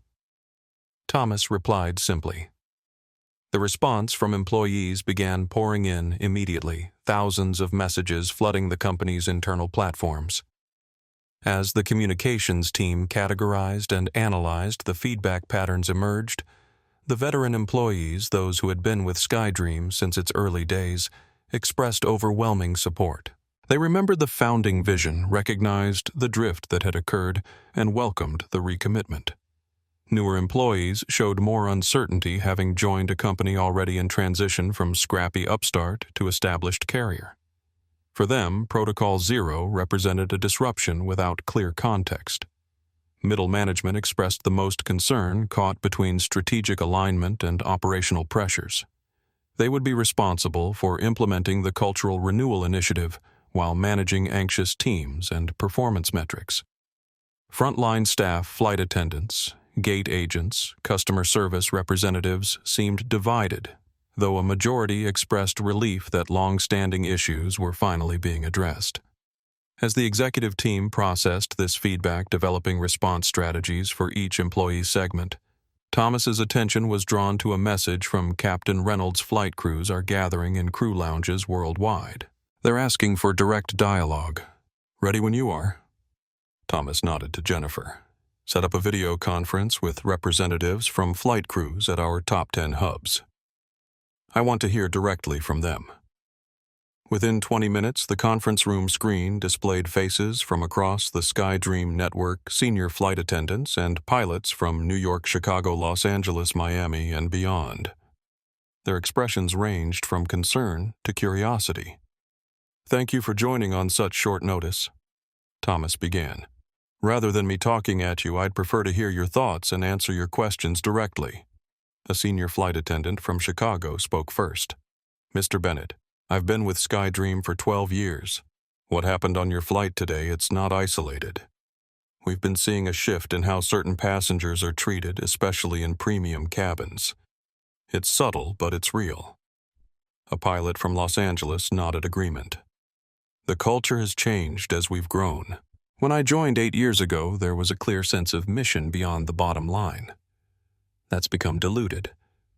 As more crew members shared their perspectives, a clearer picture emerged, one of an organization that had expanded rapidly without fully transferring its founding values to new generations of employees. Training had become more procedural and less philosophical. Metrics focused on efficiency rather than equal respect. The very success that SkyDream had achieved threatened to undermine the principles that had made that success possible. This is exactly why Protocol Zero was necessary, Thomas said when the initial wave of feedback subsided. What we're hearing isn't about a few problematic individuals, it's about institutional drift. And correcting that requires a pause, a reset, a collective recommitment. A flight attendant from Miami raised her hand.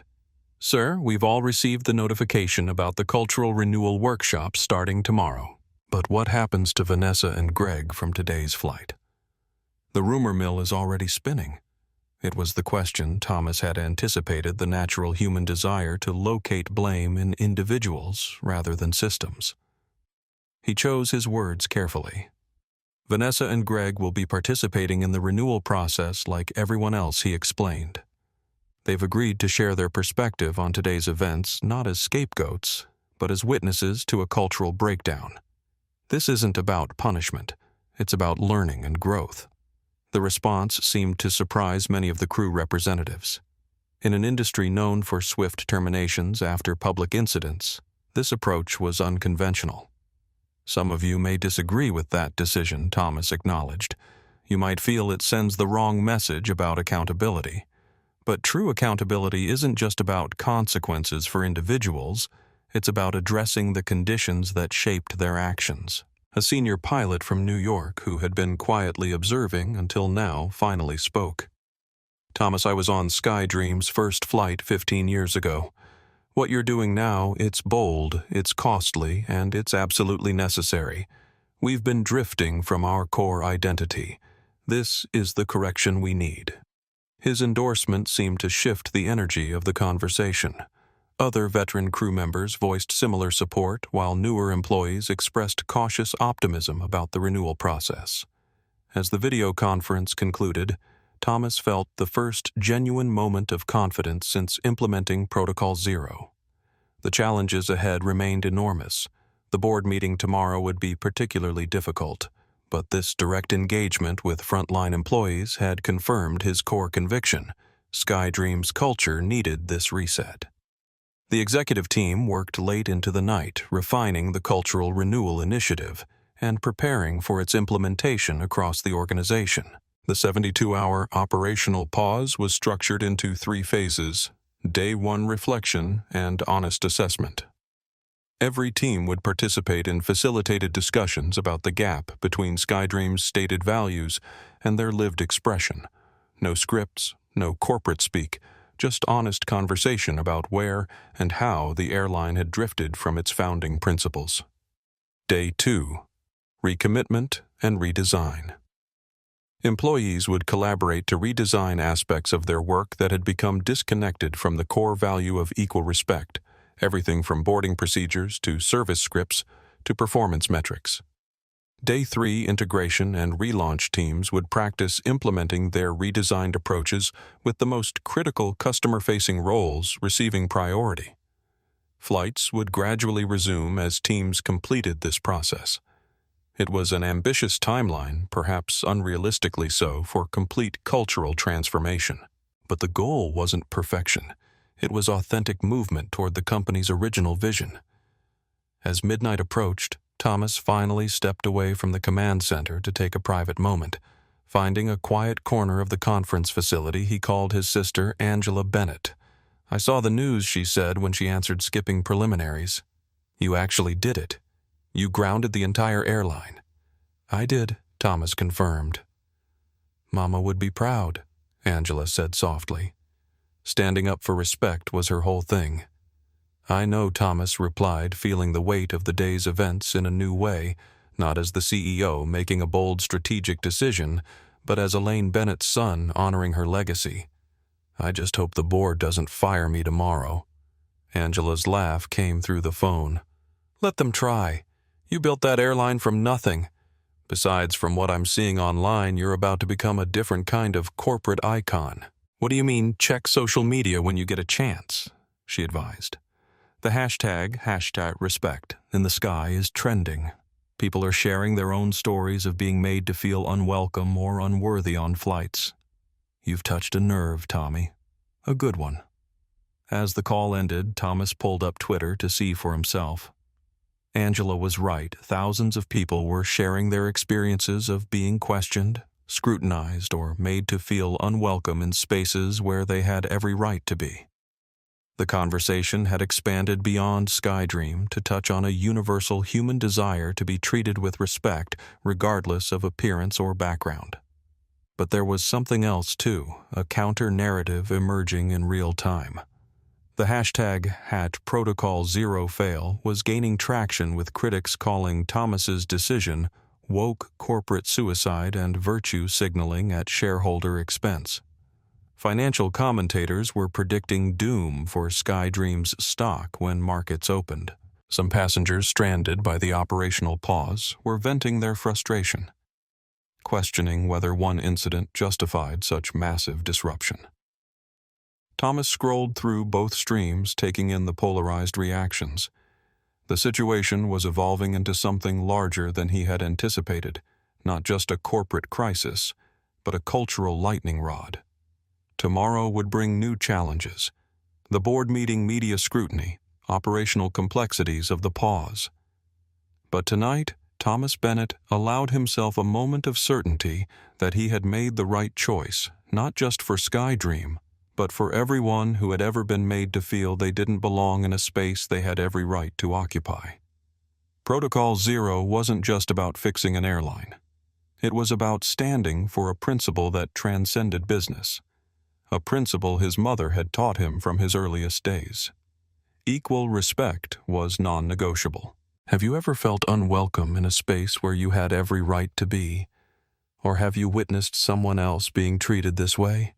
Share your experiences in the comments below. And if you believe everyone deserves to be treated with respect, regardless of appearance, make sure to subscribe for more stories that challenge the status quo. Dawn broke over San Francisco, with a sky as clear and blue as a corporate promise, beautiful, vast, and yet to be tested by the day's developing storms. Thomas Bennett stood at his hotel window, watching the city come alive, while SkyDream remained in suspended animation. All across the country, terminals normally bustling with the airline's signature blue and silver planes sat quiet, a visible testament to the decision he'd made less than 24 hours ago. His phone had barely stopped buzzing since his company-wide address. The media requests had become so numerous that Jennifer had assigned 3 staffers just to catalog them. Every major network newspaper and business publication wanted an exclusive. #respect. In the Sky had been trending all night, joined now by #Protocol Zero and #Thomas Bennett. The story had transcended aviation news to become a national conversation about corporate values, racial bias, and leadership. But the counter-narrative had gained momentum too. #woke, airline failure, and snowflake CEO were trending almost as strongly. Conservative commentators were having a field day portraying Thomas as an oversensitive executive who had tanked his company over a perceived slight. The financial press was uniformly negative, with headlines predicting shareholder revolts and massive stock sell-offs when markets opened. Thomas scrolled through his news alerts. SkyDream CEO grounds entire airline after experiencing discrimination on his own flight. Washington Post protocol. Zero, the most expensive stand-on principle in aviation history. Forbes, Bennett's bold move. Corporate courage or costly miscalculation. Wall Street Journal. First-class discrimination leads to industry-shaking response. CNN, SkyDream stock in freefall as woke CEO throws tantrum over seating dispute. Financial Daily. The range of coverage reflected the deeply divided public reaction. Some lauded Thomas's decision as a refreshing example of a CEO putting values before profit. Others criticized it as an emotional overreaction that would damage shareholders and inconvenience thousands of passengers. Thomas set his phone aside and straightened his tie, preparing for the board meeting scheduled to begin in 30 minutes. Unlike yesterday's impromptu gathering with his executive team, this would be a formal, potentially adversarial confrontation. Eleanor Wright had made her position clear. Protocol Zero was an overreaction that threatened SkyDream's financial stability. A knock at the door announced the arrival of Hector Ramirez, who would accompany Thomas to the meeting. "Ready for the firing squad?" Hector asked with a wry smile. "Let's hope it doesn't come to that," Thomas replied.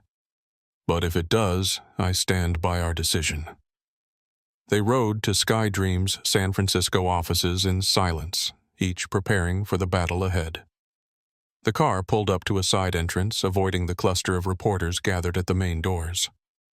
Inside the boardroom, the tension was palpable.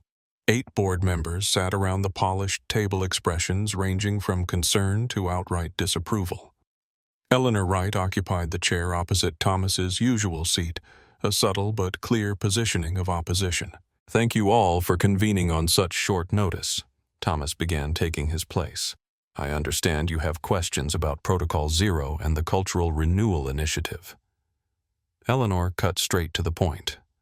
"Questions would be an understatement, Thomas. You've unilaterally halted operations, potentially violated fiduciary responsibility to shareholders, and exposed the company to significant liability, all without board consultation. This goes beyond questions to serious concerns about judgment." Several board members nodded in agreement. Thomas noted who did and didn't, mapping the landscape of allies and opponents.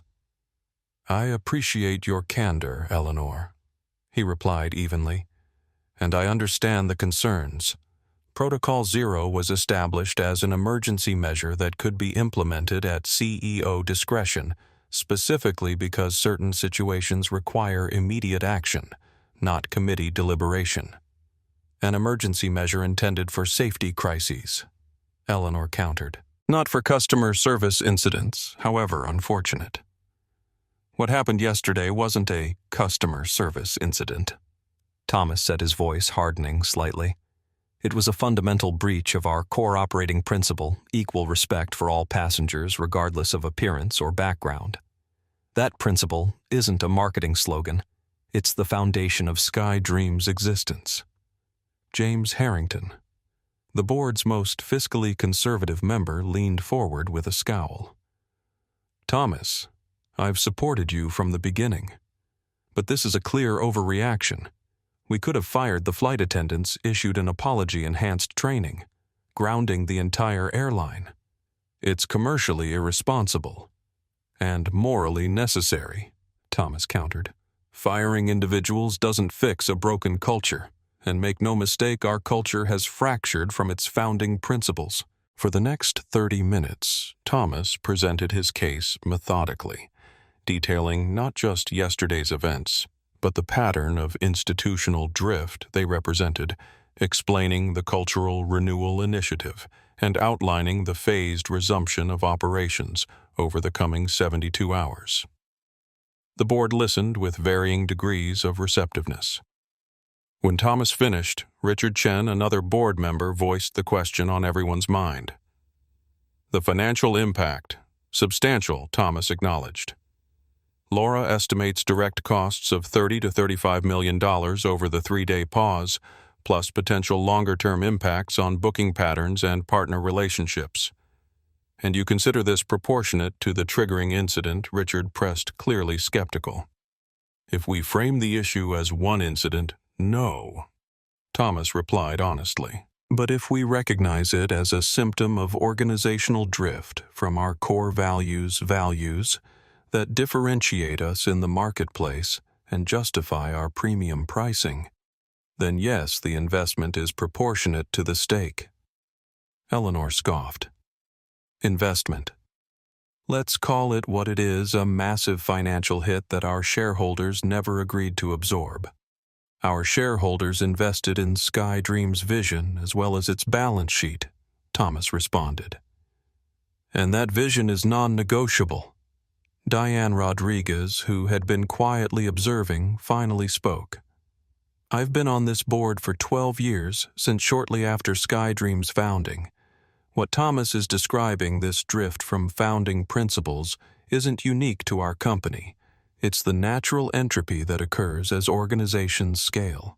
What's unique is the willingness to address it so boldly. Her support shifted the conversation's tone slightly. Other board members began asking more substantive questions about the Cultural Renewal Initiative, rather than focusing solely on Protocol Zero's costs. Eleanor, sensing the shift, redirected. The press is having a field day with this. Every news outlet is running with the discrimination angle. How do you plan to control the narrative without throwing our flight attendants under the bus? By telling the truth, Thomas said simply. This isn't about villainizing individuals. It's about acknowledging an institutional failure and taking decisive action to correct it. Eleanor's expression suggested she found this approach naive. And when shareholders call for heads to roll, when they demand to know why executives who approved this costly disruption still have jobs. I'll take full responsibility, Thomas replied without hesitation. If someone needs to be held accountable, it's me. I'm the CEO. The cultural drift happened on my watch. The meeting continued for another hour, the conversation gradually shifting from recrimination to pragmatic next steps. While several board members remained skeptical, none moved to formally oppose Protocol Zero, perhaps recognizing that reversing it now would create more problems than it solved. In the end, they reached an uneasy compromise. Thomas would proceed with the Cultural Renewal Initiative, but with enhanced board oversight and more frequent progress reporting. The operational pause would not extend beyond the planned 72 hours without explicit board approval. As the meeting concluded, Eleanor held Thomas back. The board may be reluctantly on board, she said quietly, but this isn't over. The market opens in 20 minutes. Prepare for a bloodbath. Thomas nodded, acknowledging the reality of what was to come. SkyDream's stock had already dropped in pre-market trading. The opening bell would likely bring more significant declines as investors reacted to the operational pause. Outside the boardroom, Hector waited with Jennifer Tate, both looking expectant. We survived, Thomas reported. For now. What's the media situation? Jennifer consulted her tablet. It's intensifying. The morning shows are all running with the story. Social media engagement has tripled overnight. We have requests from every major outlet, but I've scheduled just one, a live interview with National Morning at 11. They've agreed to your conditions, no ambush, focus on the cultural initiative rather than the incident itself. Thomas nodded approval. And our employees, how's the first phase of renewal going? Hector pulled up a real-time dashboard on his tablet. 8,000 employees have completed their reflection sessions already. The facilitators report high engagement, though some defensive reactions in middle management. The anonymous feedback platform is getting heavy use. People are saying things they've apparently wanted to say for years. Good, Thomas said. Real change starts with honest conversation. As they moved to the executive offices, Laura Blackwell intercepted them with grim news. Stock just opened. We're down 22%. Institutional investors are calling for explanations. Goldman downgraded us to underperform. Thomas absorbed this with outward equanimity, though inwardly he felt a flash of doubt. 22% was worse than even their most pessimistic projections, nearly a quarter of the company's market value erased in an instant. Stay the course. The market reacts to quarterly numbers. We're playing a longer game. The next few hours unfolded in a blur of activity. Executive briefings, employee engagement updates, media monitoring, operational logistics for the gradual service resumption. Through it all, Thomas maintained a steady presence, neither minimizing the challenges nor allowing them to overwhelm the core purpose of Protocol Zero. At 11, he sat down for the National Morning interview, his first public statement beyond SkyDream's internal communications. The show's host, Renee Johnson, was known for her direct but fair approach. Mr. Bennett, she began after introductions. You've taken an unprecedented step in grounding an entire airline because of a personal experience with what many are calling racial profiling. Some are calling it courageous leadership. Others see it as an extreme overreaction. How do you respond? Thomas considered his words carefully, aware that millions were watching. First, I want to clarify something important. Protocol Zero wasn't implemented because of what happened to me personally. It was implemented because that incident revealed a gap between our stated values and our actual practices, a gap that needed to be addressed immediately and comprehensively. But surely there were less disruptive ways to address that gap, Renee pressed. Ways that wouldn't strand thousands of passengers and cost millions of dollars. Perhaps, Thomas acknowledged. But sometimes meaningful change requires a clear, decisive break with the status quo. What we're doing isn't just adding another training module or issuing a new policy document. We're fundamentally realigning our entire organization around its core principle, equal respect for all. Your critics are saying this is textbook woke capitalism, prioritizing social justice narratives over shareholder interests, Renee challenged. Your stock is down more than 20% today. Is that a price worth paying for this cultural reset? Thomas felt a moment of hesitation. The stock drop was significantly worse than anticipated, and Renee's framing of the issue echoed the growing conservative backlash online. He took a breath. I reject the premise that treating all customers with equal respect is somehow a radical political position, he replied. This isn't about wokeness. It's about the basic human dignity that every passenger deserves. And yes, we're willing to absorb a temporary financial hit to ensure that SkyDream lives up to that promise. Throughout the 15-minute interview, Thomas maintained this balance, acknowledging the costs and disruption while firmly grounding his decision in principles rather than personality. He neither sensationalized the incident nor minimized its significance.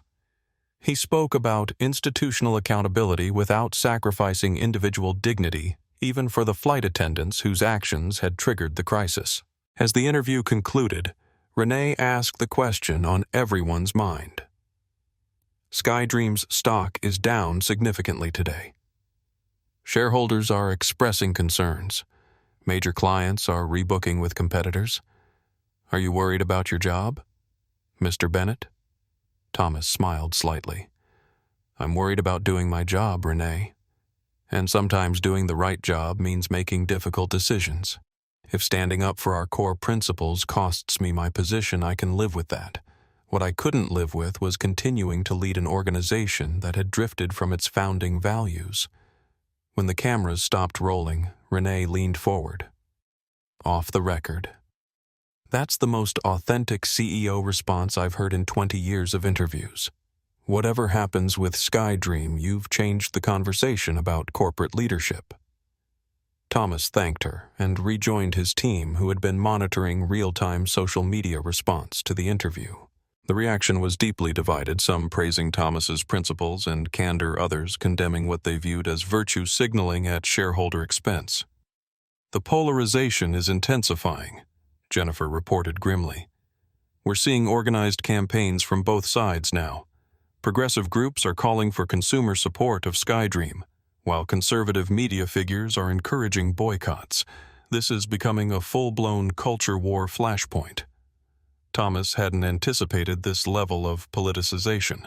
What he had intended as a principled stand on universal human respect was being reframed through partisan lenses, either as heroic moral leadership or as self-indulgent progressive posturing. Focus on what we can control, he instructed. Our employees, our operations, our commitment to renewal. The public narrative will evolve, but our core mission remains the same. As the day progressed, another unexpected development emerged. Other airlines began issuing statements about their own commitment to respectful service. Some announced new training initiatives. Others promised policy reviews. Whether motivated by genuine values or competitive positioning, the industry was responding to SkyDream's dramatic stand. By evening, another pattern had emerged in the media coverage. The initial wave of sensationalism focused on Thomas as either hero or villain had given way to more substantive analysis of corporate culture, leadership ethics, and the business case for values-driven decision-making. Thomas ended the day where it had begun, standing at a window, this time in his office, watching the sunset paint the sky in gradual transitions of color. SkyDream stock had closed down 19.4%, significant but not catastrophic. The board remained wary, but hadn't moved to reverse Protocol Zero. Employees were engaging in the renewal process with unexpected enthusiasm. The storm was far from over. Tomorrow would bring new challenges, continued scrutiny, and the complex logistics of gradually resuming operations. But Thomas Bennett felt a quiet certainty that Protocol Zero had been the right call, not just for SkyDream, but for everyone who had ever been made to feel they didn't belong in a space where they had every right to be. His phone buzzed with a text from Angela. "Saw your interview. Mama's up there somewhere doing her proud dance." Thomas smiled, imagining his mother's reaction. Elaine Bennett had never sought the spotlight or demanded recognition. She had simply believed in the non-negotiable nature of human respect and taught her son to do the same. That lesson was now transforming not just an airline, but a broader conversation about what we owe each other as human beings. Has someone in your life taught you to stand up for your principles even when it's difficult? Share their story in the comments below. And if this journey of corporate courage inspires you, make sure to subscribe for more stories that challenge business as usual. The second day of Protocol Zero dawned with less fanfare but more substance than the first. The media frenzy continued, but Thomas Bennett's focus had shifted inward to the actual work of cultural renewal rather than its public perception. In a small conference room at SkyDream's San Francisco offices, Thomas sat across from the two flight attendants from Flight 218, Vanessa Thompson and Greg Sullivan. Their presence wasn't publicized. Jennifer had ensured no press knew about this meeting. This wasn't for show. It was for understanding. "Thank you for agreeing to this conversation," Thomas began. "I want to emphasize that this isn't disciplinary. I genuinely want to understand what happened from your perspective. Vanessa sat ramrod straight, her hands clasped tightly on the table. Greg looked equally tense, his usual confidence replaced by evident anxiety. Both had clearly expected termination, not conversation. "I don't understand why I'm here," Vanessa said, her voice tight with tension. "If you're going to fire me, just get it over with." "I've already told you you're not being fired," Thomas replied calmly. "Then what is this, a public humiliation session? So you can tell the press how magnanimous you were to the bigoted flight attendants." The bitterness in her voice was palpable. Thomas was taken aback by the hostility. "That's not. You've already cost the company millions." Vanessa continued, her composure cracking. "You've put thousands of jobs at risk, including mine. All because of a misunderstanding. Do you have any idea what it's like to be at the center of this media storm? I've received death threats, Mr. Bennett." Death threats. Thomas hadn't considered the personal toll on Vanessa and Greg. In his focus on the broader cultural issues, he'd overlooked the human impact on the individuals involved. A wave of empathy tempered his earlier certainty. "I'm truly sorry about the threats," he said quietly. "That's inexcusable and will provide security if needed. But I still need to understand what happened on that flight." Vanessa's anger seemed to deflate slightly in the face of his genuine concern. "What do you want me to say? That I'm a racist? I'm not. I've served thousands of passengers of every background." "I don't think you're a racist," Thomas said. "I think you were operating within a system that had developed certain patterns and assumptions. That's what I'm trying to understand." Greg, who had been silent until now, finally spoke. It was the clothes, he said simply. Thomas turned to him. "The clothes? Your clothes. Your briefcase," Greg explained, meeting Thomas's gaze directly. "First-class passengers usually have certain indicators. Designer labels, expensive watches, premium luggage. You didn't have those indicators. It triggered a kind of suspicion algorithm." Thomas nodded slowly, encouraging him to continue. "Over time, we've developed these mental shortcuts," Greg said. "They're never stated explicitly in training, but they become part of the culture. Who belongs in first class, who might be trying to upgrade without paying, who needs extra verification. And these shortcuts include appearance," Thomas prompted. "Yes," Greg admitted. "Clothing, quality accessories, and..." He hesitated. "Race." Thomas finished for him. "Not consciously," Greg insisted. "At least not for me. But when multiple factors align, casual clothes, no visible status markers, and yes, being a person of color, it trips a kind of alert system." Vanessa had been watching this exchange, her initial defensiveness giving way to reluctant recognition. "He's right," she finally said. "It's never taught, but it's learned and reinforced." Reinforced how Thomas asked. "By outcomes," she explained. "When we catch someone in the wrong seat class, we get praised. When we give extra attention to passengers who fit the high-value profile, we get better evaluations and tips. The incentives shape the behavior." Thomas was struck by the honesty of their assessment.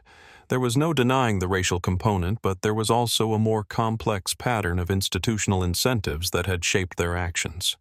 "What would have made you treat me differently that day?" he asked. "Besides knowing I was the CEO." Vanessa considered this.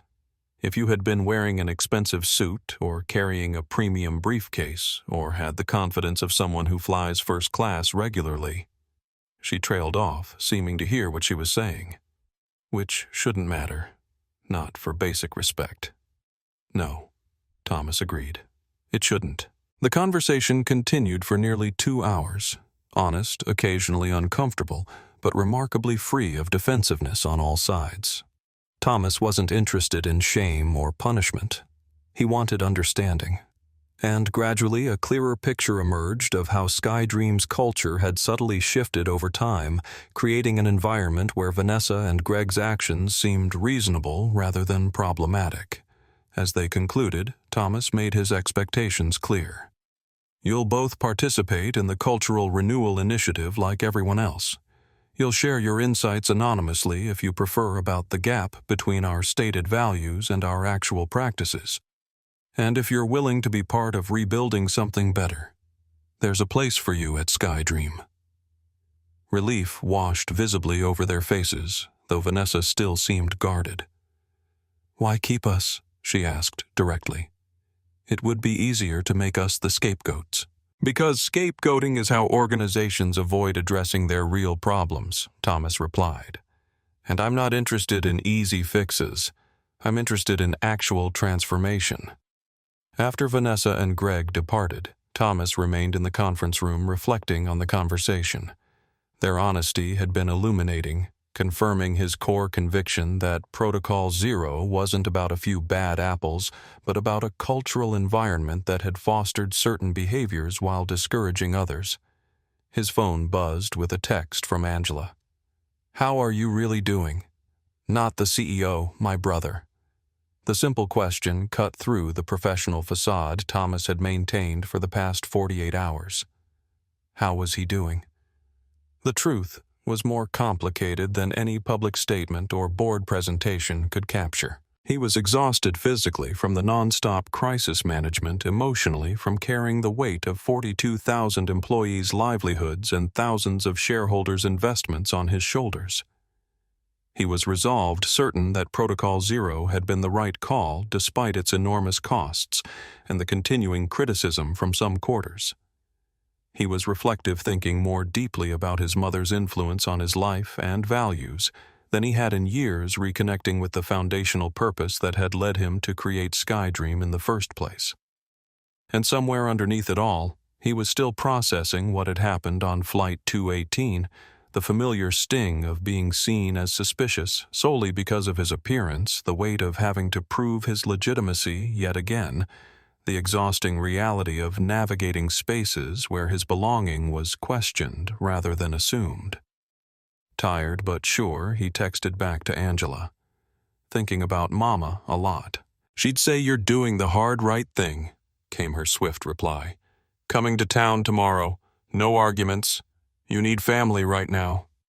Thomas smiled, grateful for his sister's support. Angela had always been his emotional anchor, the one person with whom he could be Thomas the brother rather than Thomas the CEO. A knock at the door interrupted his thoughts.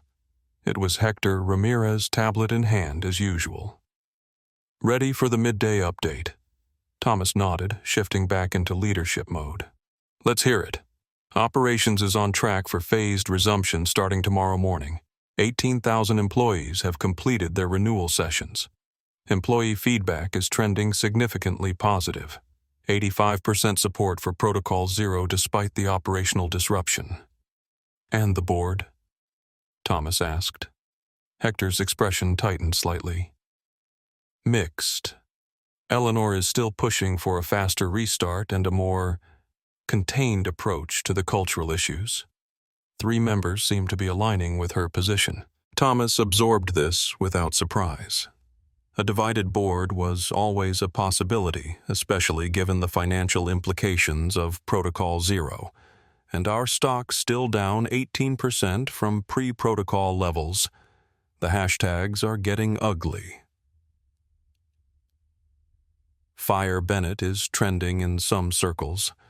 Conservative media is having a field day calling this corporate wokeness gone wild. Thomas sighed. The politicization of what he'd intended as a universal human value, equal respect regardless of appearance, was perhaps inevitable in the current climate. But it complicated the path forward, potentially turning a principle everyone should agree on into yet another partisan battleground. Any positive developments, he asked, needing some counterbalance to the negative news. Hector's expression brightened slightly. "Actually, yes. The employee engagement numbers are remarkable. We're seeing participation rates in the renewal sessions at nearly double normal training levels, and the anonymous feedback platform is generating incredibly valuable insights. For the next several hours, Thomas moved through a series of engagements, a video call with station managers about the logistics of restarting operations, a progress review with the cultural renewal facilitators, a brief media availability to provide status updates. Through it all, he maintained the same steady presence that had characterized his leadership since implementing Protocol Zero. As evening approached, Thomas found himself unexpectedly alone, a rare moment of quiet in the storm of activity. On impulse, he canceled his car back to the hotel and instead walked the few blocks to a small park overlooking the bay.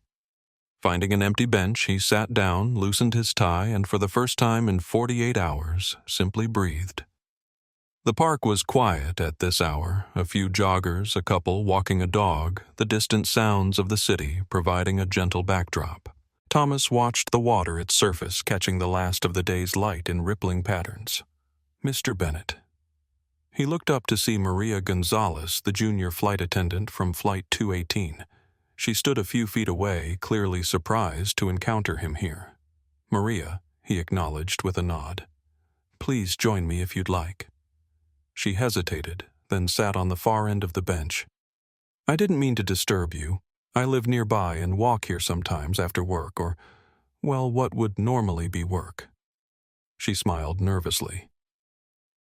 How are you finding the cultural renewal sessions? Thomas asked. Surprising, she admitted. I thought they'd be like regular training, scripted, predictable, but they're actually real conversations. People are saying things they'd never say normally. That's the intention, Thomas replied. Real change requires real honesty. Maria was quiet for a moment, gathering her thoughts. Can I ask you something, Mr. Bennett? Not as an employee to the CEO, but just person to person. Of course. Was it worth it? All of this protocol. Zero the stock drop, the media circus for what happened on that flight. It was the question at the heart of everything. The one Thomas had asked himself repeatedly since making his decision. Not in doubt, but in necessary reflection on the proportionality of his response. I don't know, he answered honestly, surprising himself with the admission. I believed it was necessary. I still do. But the cost has been higher than I anticipated, and not just financially. His candor seemed to surprise Maria too.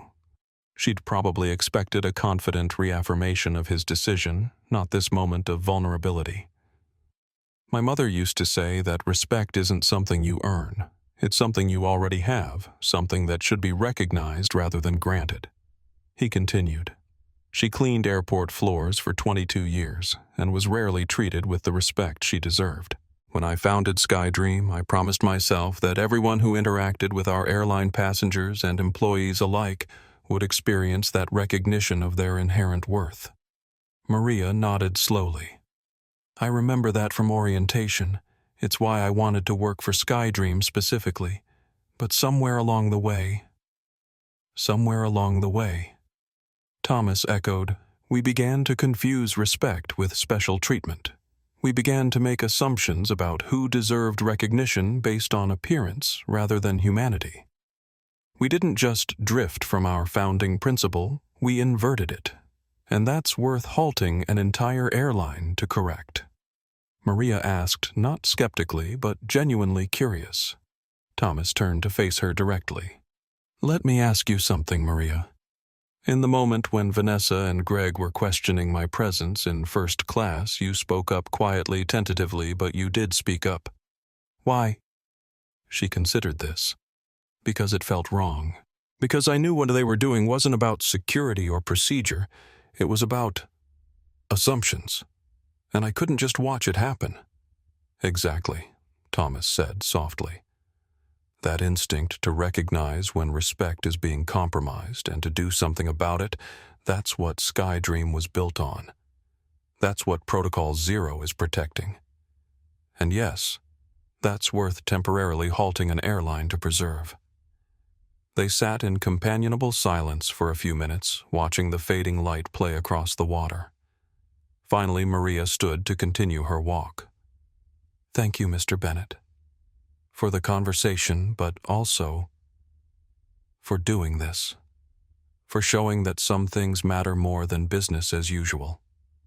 After she left, Thomas remained on the bench reflecting on their exchange. In the midst of crisis management board tensions and media scrutiny, it was easy to lose sight of the human impact, the flight attendant who felt empowered to speak up, the passenger who felt truly welcome for the first time, the employee who saw their company standing firmly for the values it claimed to uphold. Protocol Zero wasn't just about correcting a cultural drift. It was about honoring his mother's legacy, her unshakable belief in the non-negotiable nature of human respect. It was about creating an airline where she would have felt welcome, valued, and acknowledged had she lived to see it. As darkness fell, Thomas finally rose from the bench and began walking back to his hotel. Tomorrow would bring new challenges. The phased resumption of operations, continued scrutiny from the board, the complex work of translating renewed commitment into sustained practice. But tonight, in the quiet aftermath of an honest conversation with Maria Gonzalez, Thomas Bennett felt a deepening conviction that Protocol Zero, with all its costs and complications, had been the right call. Some principles were worth the price of upholding them. What principles would you be willing to take a stand for, even at significant personal cost? Share your thoughts in the comments below. And if you believe in the power of principled leadership, make sure to subscribe for the next chapter in this remarkable story. The third day of Protocol Zero dawned with a different energy, less crisis, more purpose. As Thomas prepared for the phased resumption of SkyDream operations, he reflected on how far they had come in 72 hours. First flights resuming in 30 minutes, Hector reported during their morning briefing. We're starting with hub-to-hub routes, 26 departures in the first wave. All crews have completed their renewal sessions. Customer communications have been sent to all affected passengers. Thomas nodded, reviewing the data on his tablet. And the culture renewal teams. Are they positioned at the gates? Yes, Jennifer confirmed. Each departing flight has a facilitator on site to support the crew in implementing their renewed service approaches. We're also gathering real-time feedback from passengers through the new digital platform. Laura Blackwell, who had been skeptical of Protocol Zero initially, now showed cautious optimism. Early financial indicators are stabilizing. The stock recovered 3 points yesterday. Several institutional investors have issued statements of support for our principled stand, though they're still watching closely for operational recovery. The executive team had transformed over the past 72 hours from crisis management to change leadership, from damage control to vision implementation. What had begun as a reactive measure to a disturbing incident had evolved into a proactive reimagining of what SkyDream could be. Let's head to the airport, Thomas suggested. I want to witness the first departures personally. 30 minutes later, they stood in San Francisco International's Terminal 3, watching as SkyDream employees prepared for the first post-Protocol Zero departure flight 901 to Chicago. The difference was immediately noticeable. Gate agents greeted every passenger with the same welcoming attention regardless of ticket class. The boarding process had been redesigned to eliminate the subtle hierarchies that had crept in over the years, still honoring premium ticket priorities, but without the sometimes performative deference that made economy passengers feel like second-class travelers. What you're seeing, Thomas explained to a small group of reporters permitted to observe the restart, is the visible expression of our renewed commitment to equal respect for all. The changes aren't just cosmetic, they reflect a fundamental reorientation of how we approach service. A reporter from the Wall Street Journal raised a skeptical eyebrow.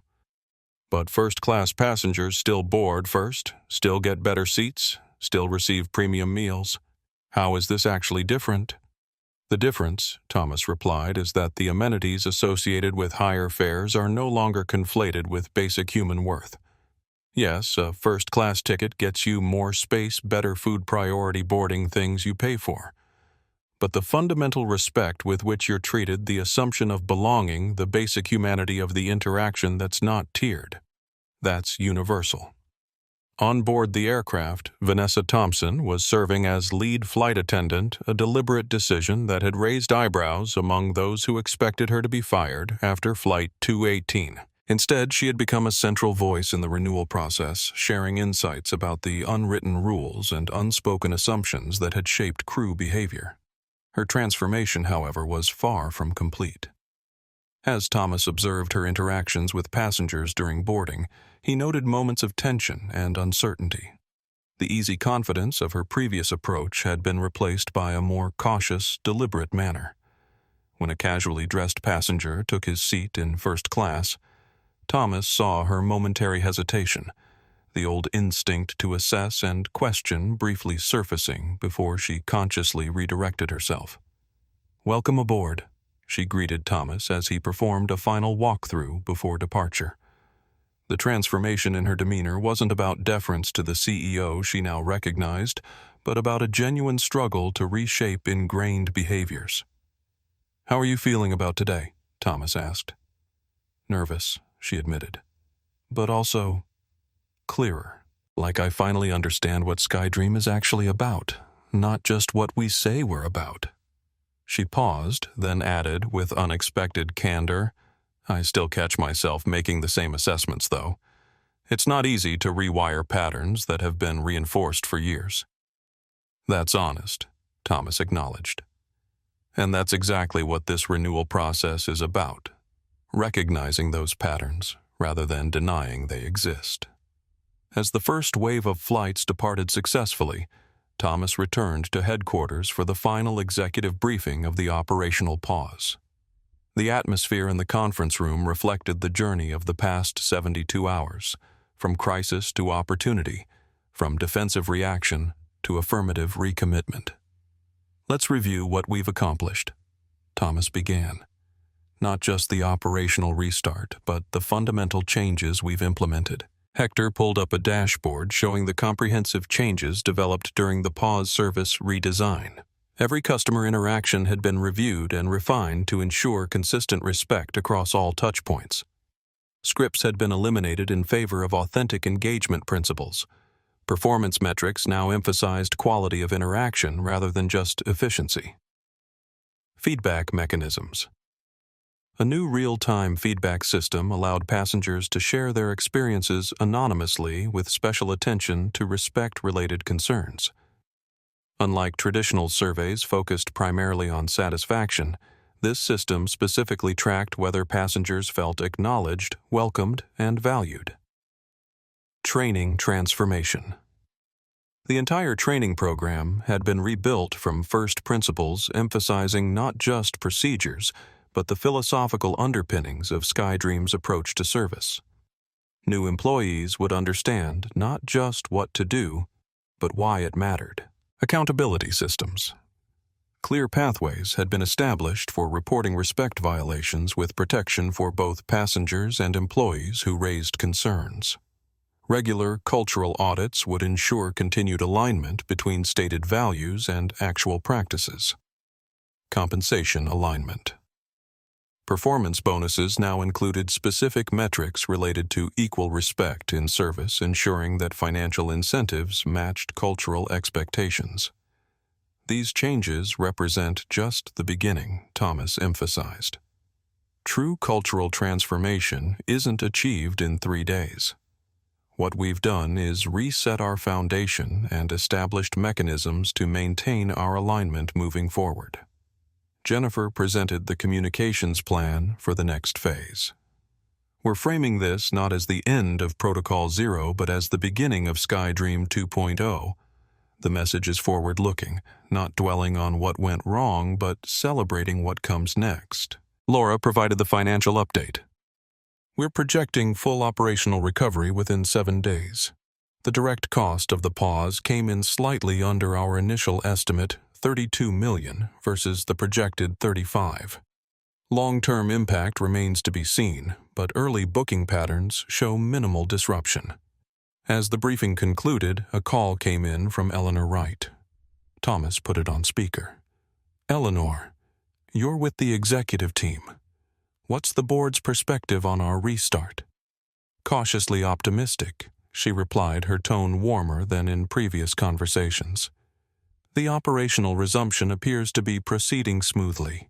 Passenger feedback from the first flights is surprisingly positive, and the media narrative has shifted noticeably from drastic overreaction to bold leadership, and the shareholders Thomas prompted. Still watching closely, Eleanor admitted, but the stock stabilization has calmed the most vocal critics. Your transparency about costs and projected recovery has helped significantly. It wasn't unqualified support, but it represented a meaningful shift from her initial opposition. The board, like the broader organization, was beginning to recognize that Protocol Zero, while costly and disruptive, had catalyzed necessary change. After the call ended, Thomas addressed his executive team one final time before they dispersed to oversee various aspects of the continuing resumption. Protocol Zero officially ends today, he said, but our commitment to its purpose continues. What we've done these past 72 hours isn't a one-time correction, it's a fundamental realignment that will shape everything we do moving forward.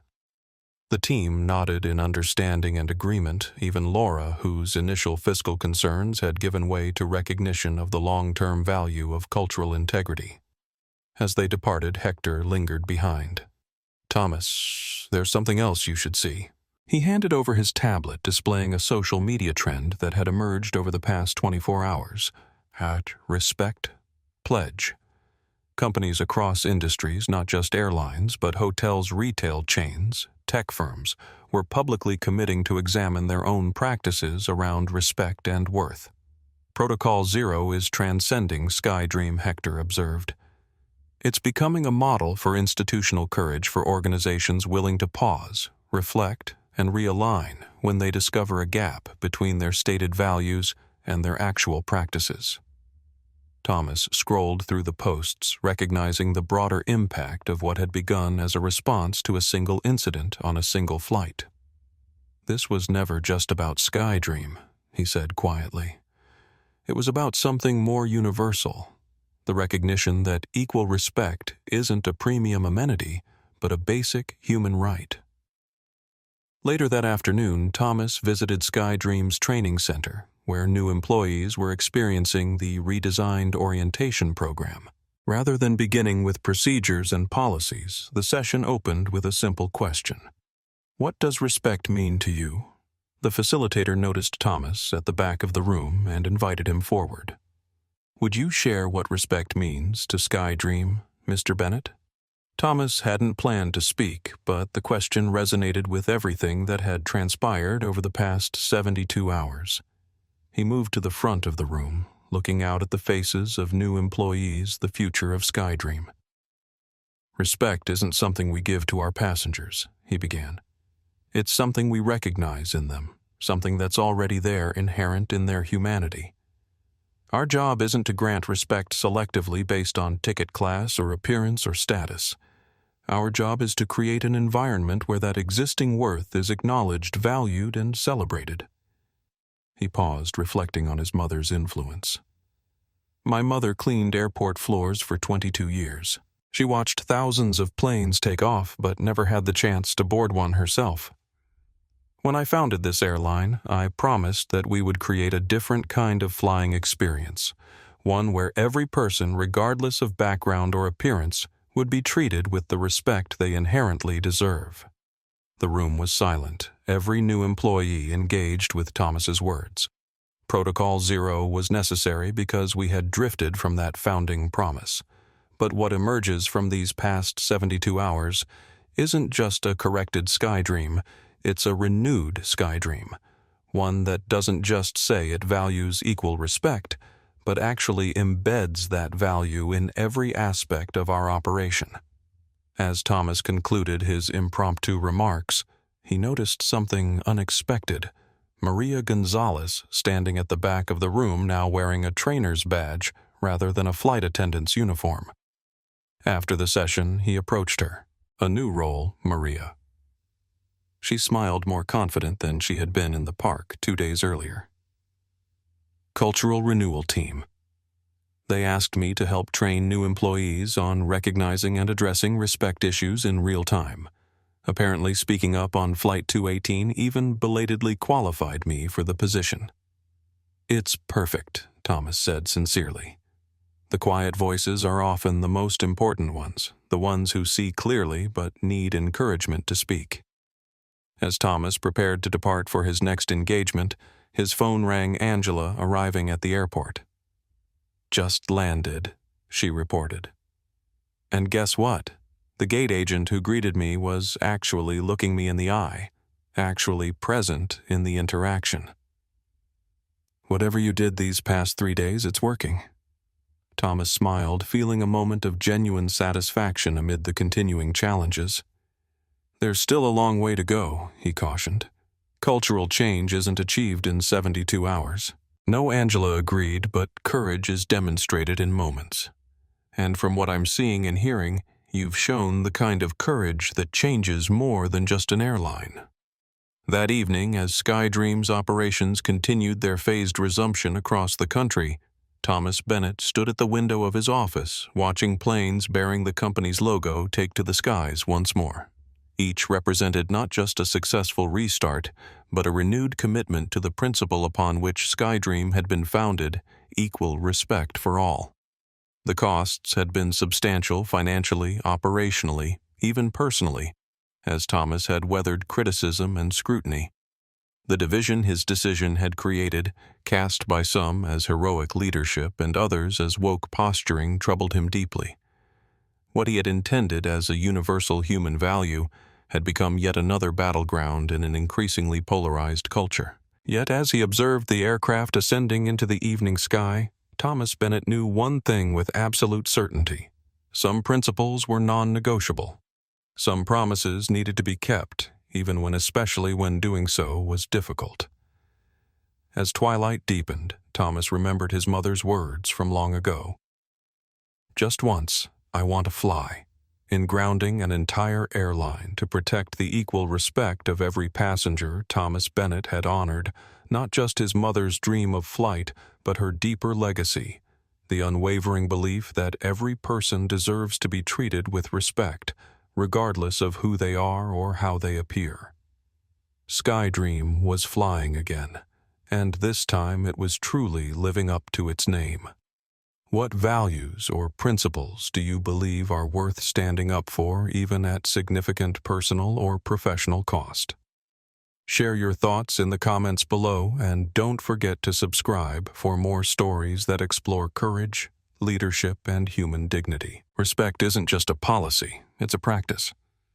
Thomas Bennett's words echoed through the grand ballroom of the National Business Ethics Conference, where he had just concluded his keynote address.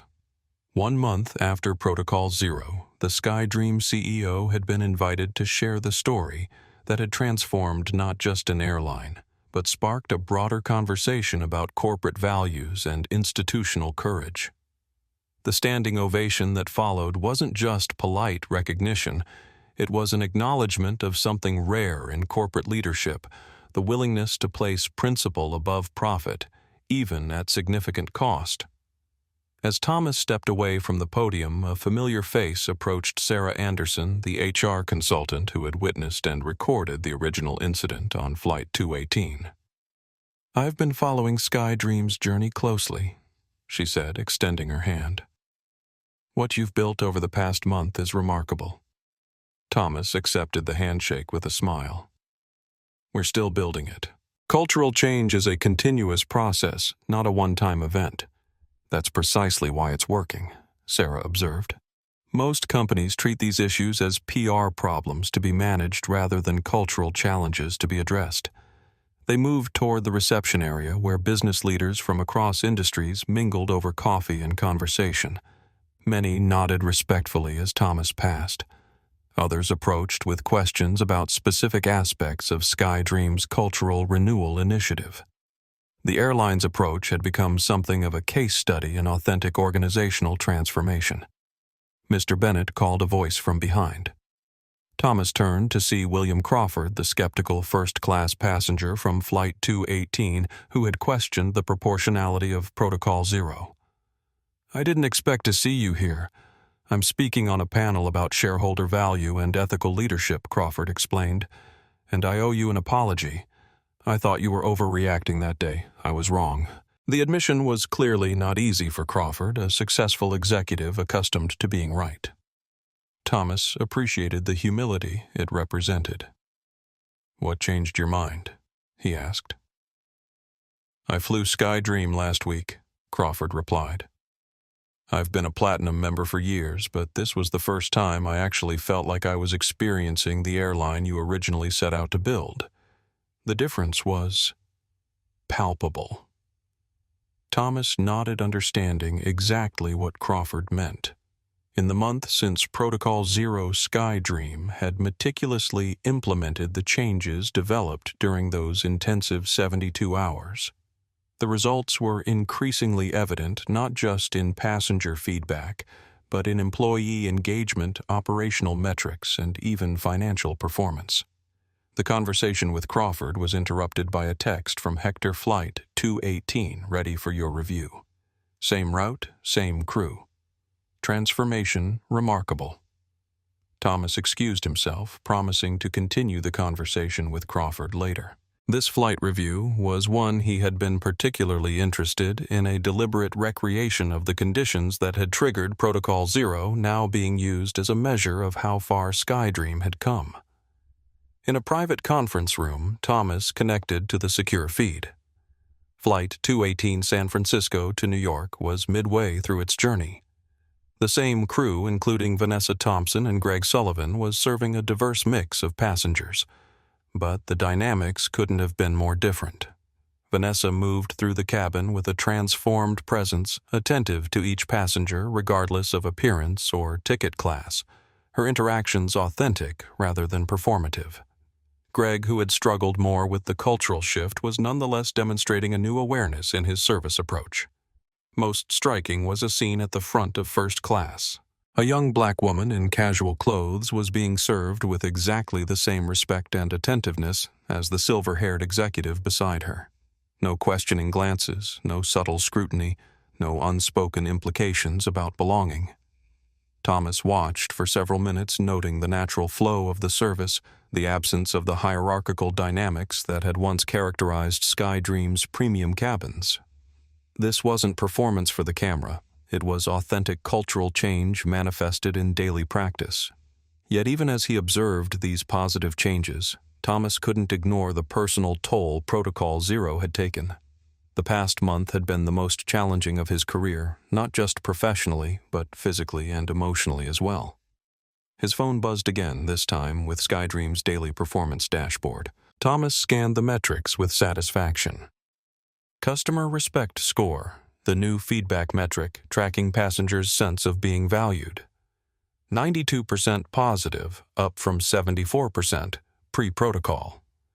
0 employee engagement, 88%, a record high. Operational performance, on-time departures improved by 6%, as artificial hierarchies gave way to more efficient processes. Financial recovery. Stock price recovered to 93% of pre-protocol Zero levels, with analyst projections now trending positive. The dashboard included a quote from a passenger survey. "For the first time in my traveling life, I wasn't made to feel like I needed to prove I belonged in first class. Thank you for creating an environment where respect isn't a luxury amenity." Thomas closed the dashboard with a sense of quiet pride. The road to this point hadn't been easy. The board meeting following Protocol Zero had been tense, with some directors questioning his judgment. Shareholders had expressed concern over the short-term financial impact. Competitors had attempted to capitalize on the disruption. The polarization had taken a personal toll as well. Thomas had received death threats from extremists who viewed Protocol Zero as woke capitalism gone mad.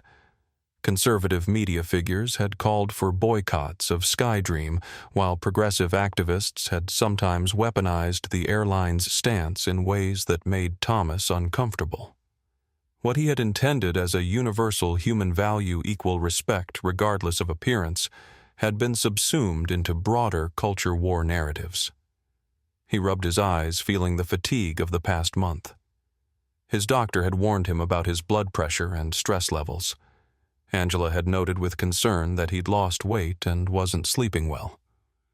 The constant pressure of public scrutiny, combined with the enormous responsibility of guiding SkyDream through this transformation, had exacted a physical price. But as the tangible results of cultural renewal became increasingly evident, the skepticism had gradually given way to support. Eleanor Wright, once Thomas's most vocal critic on the board, had recently admitted that Protocol Zero might have been exactly the reset SkyDream needed, though the method was unconventional. Thomas's reflections were interrupted by another text, this one from Angela. "Have you seen the memorial wall? Third floor east corridor." Curious. Thomas made his way through the conference center to the location his sister had specified. There he found a temporary installation created by the conference organizers, voices of respect displayed on an expansive digital wall. Thousands of social media posts scrolled slowly across the screen, each sharing a personal story of standing up for worth and respect in various contexts: workplaces, schools, public spaces. As Thomas watched, he recognized the hashtag that had emerged from Protocol Zero #, Respect Everywhere. What had begun as a response to a specific incident on a single flight had catalyzed a broader conversation about how human dignity was recognized, honored, or denied in daily interactions across society. "Your mother would be proud," said a voice beside him. Angela had joined him at the display, her eyes reflecting the scrolling stories. "You didn't just change an airline, you changed the conversation." Thomas squeezed his sister's hand, feeling the emotional weight of what SkyDream's stand had come to represent beyond the company itself. "I was just trying to honor her legacy," he said quietly. "And look what came of it," Angela replied, gesturing to the wall of stories. All these people finding their voices, standing up for their own worth and that of others. As they stood there, Thomas's phone rang, Vanessa Thompson calling from Flight 218. He stepped away to take the call. "Mr. Bennett." Vanessa began, her voice conveying both professionalism and genuine warmth. "I know you're monitoring our flight today. I wanted you to know that we just had a situation, a passenger in economy experiencing severe anxiety. We moved her to an empty first-class seat where she could have more space and privacy." "That sounds like good service," Thomas replied. "What I wanted you to know," Vanessa continued, "is that before Protocol Zero, I wouldn't have done that. I would have worried about devaluing the first-class experience for the paying passengers. I would have prioritized perceived exclusivity over human need." Thomas understood exactly what she was describing, the subtle shift in values that had once shaped decision-making throughout the organization. "The passenger is a young teacher traveling to visit her sick father," Vanessa added. "When I moved her to first class, she started crying, not just from her anxiety, but because she said she'd never been treated with such kindness on a flight before." As Vanessa continued describing the interaction, Thomas recognized the true measure of SkyDream's transformation. It wasn't just about avoiding discrimination or preventing negative incidents. It was about creating a culture where genuine human respect shaped every decision and interaction. After finishing the call, Thomas rejoined Angela at the Voices of Respect wall. Ready to head back to the hotel, she asked, noting the fatigue in her brother's face. "Not yet," Thomas replied, wincing slightly as he adjusted his position. The stress of the past month had manifested in a persistent back pain that his doctor attributed to tension. "You're pushing yourself too hard," Angela observed with concern. "The stock is almost recovered. The airline is operating smoothly. The cultural changes are working. Maybe it's time to delegate more." Thomas nodded absently, still watching the stories scroll across the wall. The truth was, the past month had drained him in ways he hadn't anticipated. The constant public scrutiny, the polarized reactions, the pressure of justifying a decision that had cost millions, all had taken their toll. Some nights he'd lain awake wondering if he'd gone too far, if there might have been a less dramatic way to address the cultural drift he'd identified. "You know," Angela said after a moment, "Mama would be the first to tell you that taking care of yourself is part of honoring her legacy, too." Thomas smiled ruefully. "She always did say I was stubborn like Dad." "Worse," Angela countered with a smile. At least he knew when to take a break. As they finally left the conference center, Thomas felt the familiar buzz of his phone. Another crisis, another decision, another demand on his limited reserves. For a brief moment, he considered ignoring it. The cost of Protocol Zero had been not just financial, but deeply personal, and he was beginning to recognize the need for his own renewal alongside the company's. Yet as he stood there watching thousands of people share their own experiences of standing up for dignity and respect, inspired at least in part by SkyDream's example, Thomas Bennett felt an unshakable certainty that it had all been worth it.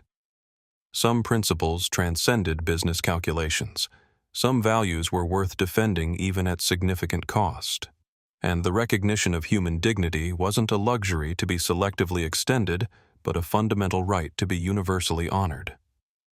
1 month after the most consequential decision of his career, Thomas Bennett watched SkyDream's transformation ripple outward, touching lives far beyond the confines of aircraft cabins and airport terminals. His mother had cleaned floors at JFK for 22 years, dreaming of a day when the sky would be truly accessible to everyone. In grounding an entire airline to protect the equal respect of every passenger, Thomas had not just honored her dream, he had expanded it beyond anything she might have imagined. Have you ever had to make a difficult stand on principle? How did it affect you personally, even if it was the right thing to do? Share your experience in the comments below, and don't forget to subscribe for more stories of courage and leadership in action. 6 weeks after Protocol Zero, Thomas Bennett stood on the observation deck at JFK's Terminal 4, watching aircraft from dozens of airlines taxi, take off, and land in the crisp autumn morning.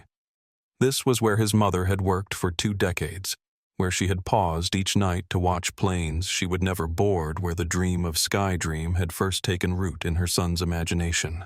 Today he was here for the formal unveiling of the Elaine Bennett Respect Initiative, a multi-airline collaboration designed to transform service culture across the entire aviation industry. Mr. Bennett called a familiar voice. James Wilson, the executive who had witnessed the original incident on Flight 218, approached with an extended hand. "Quite a turnout today." Thomas nodded, taking in the gathering crowd of airline executives, industry regulators, and media representatives. What had begun as SkyDream's internal transformation had sparked something much larger, a movement toward reimagining the relationship between airlines and passengers, between service providers and service recipients. "I didn't expect such broad industry participation," Thomas admitted, suppressing a wince as he shifted position. The back pain that had begun a month ago had become a constant companion, a physical manifestation of the stress he'd been under. "Especially from our competitors." "That's the interesting thing about courage," James replied. "It's contagious. When one leader stands firmly on principle, it creates space for others to do the same." The observation deck had been transformed for the occasion. A podium stood near the floor-to-ceiling windows, with the New York skyline and active runways providing a dynamic backdrop. Chairs arranged in neat rows were filling with attendees, CEOs from major carriers' union representatives, consumer advocates, even flight attendants like Vanessa and Greg, who had played pivotal roles in SkyDream's transformation. Jennifer Tate appeared at Thomas's side. "We're ready to begin," she said, unable to hide her excitement. What had initially been conceived as a modest industry event had evolved into something far more significant, a public commitment by 17 airlines to adopt the core principles of SkyDream's Cultural Renewal Initiative. As Thomas took his place at the podium, he surveyed the assembled crowd. The journey from Protocol Zero to this moment had been remarkable, not just in its scope, but in its pace. What might have taken years of gradual advocacy had instead unfolded in weeks, catalyzed by a single bold stand that captured the public imagination. 6 weeks ago, Thomas began his voice slightly hoarse from too many speeches and too little rest. SkyDream Airlines took an unprecedented step, grounding our entire fleet to address a fundamental disconnect between our stated values and our lived practices. What began as a response to a specific incident has evolved into something much larger, a reconsideration of how human worth shapes the travel experience for everyone involved. He outlined the tangible results of SkyDream's transformation: improved passenger satisfaction, enhanced employee engagement, even strengthened financial performance as the airline's authentic commitment to equal respect attracted a growing base of loyal customers. But this isn't just about SkyDream, Thomas continued. It's about recognizing that human worth isn't a competitive advantage to be hoarded by one carrier. It's a fundamental value that should shape our entire industry. As he spoke, representatives from participating airlines nodded in agreement. What had begun as a potentially isolated corporate crisis had become a catalyst for industry-wide reflection and reform.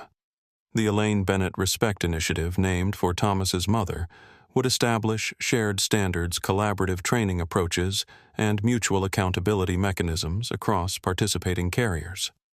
My mother cleaned the floors of this very terminal for 22 years, Thomas said, his voice softening slightly. She watched thousands of planes take off, but never had the chance to board one herself.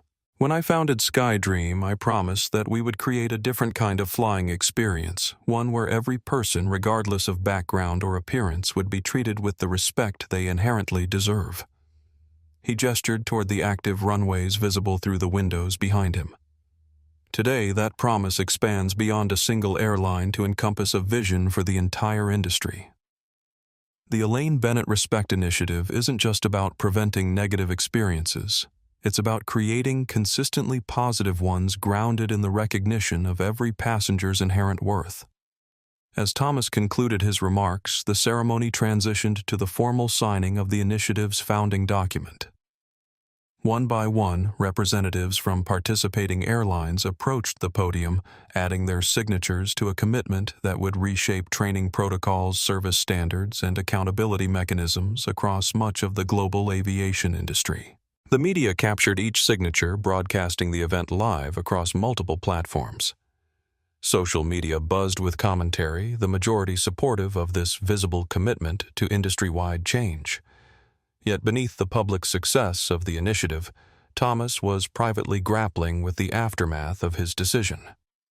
The board was pressing for a clear succession plan, concerned about what some members described as his increasingly evident burnout.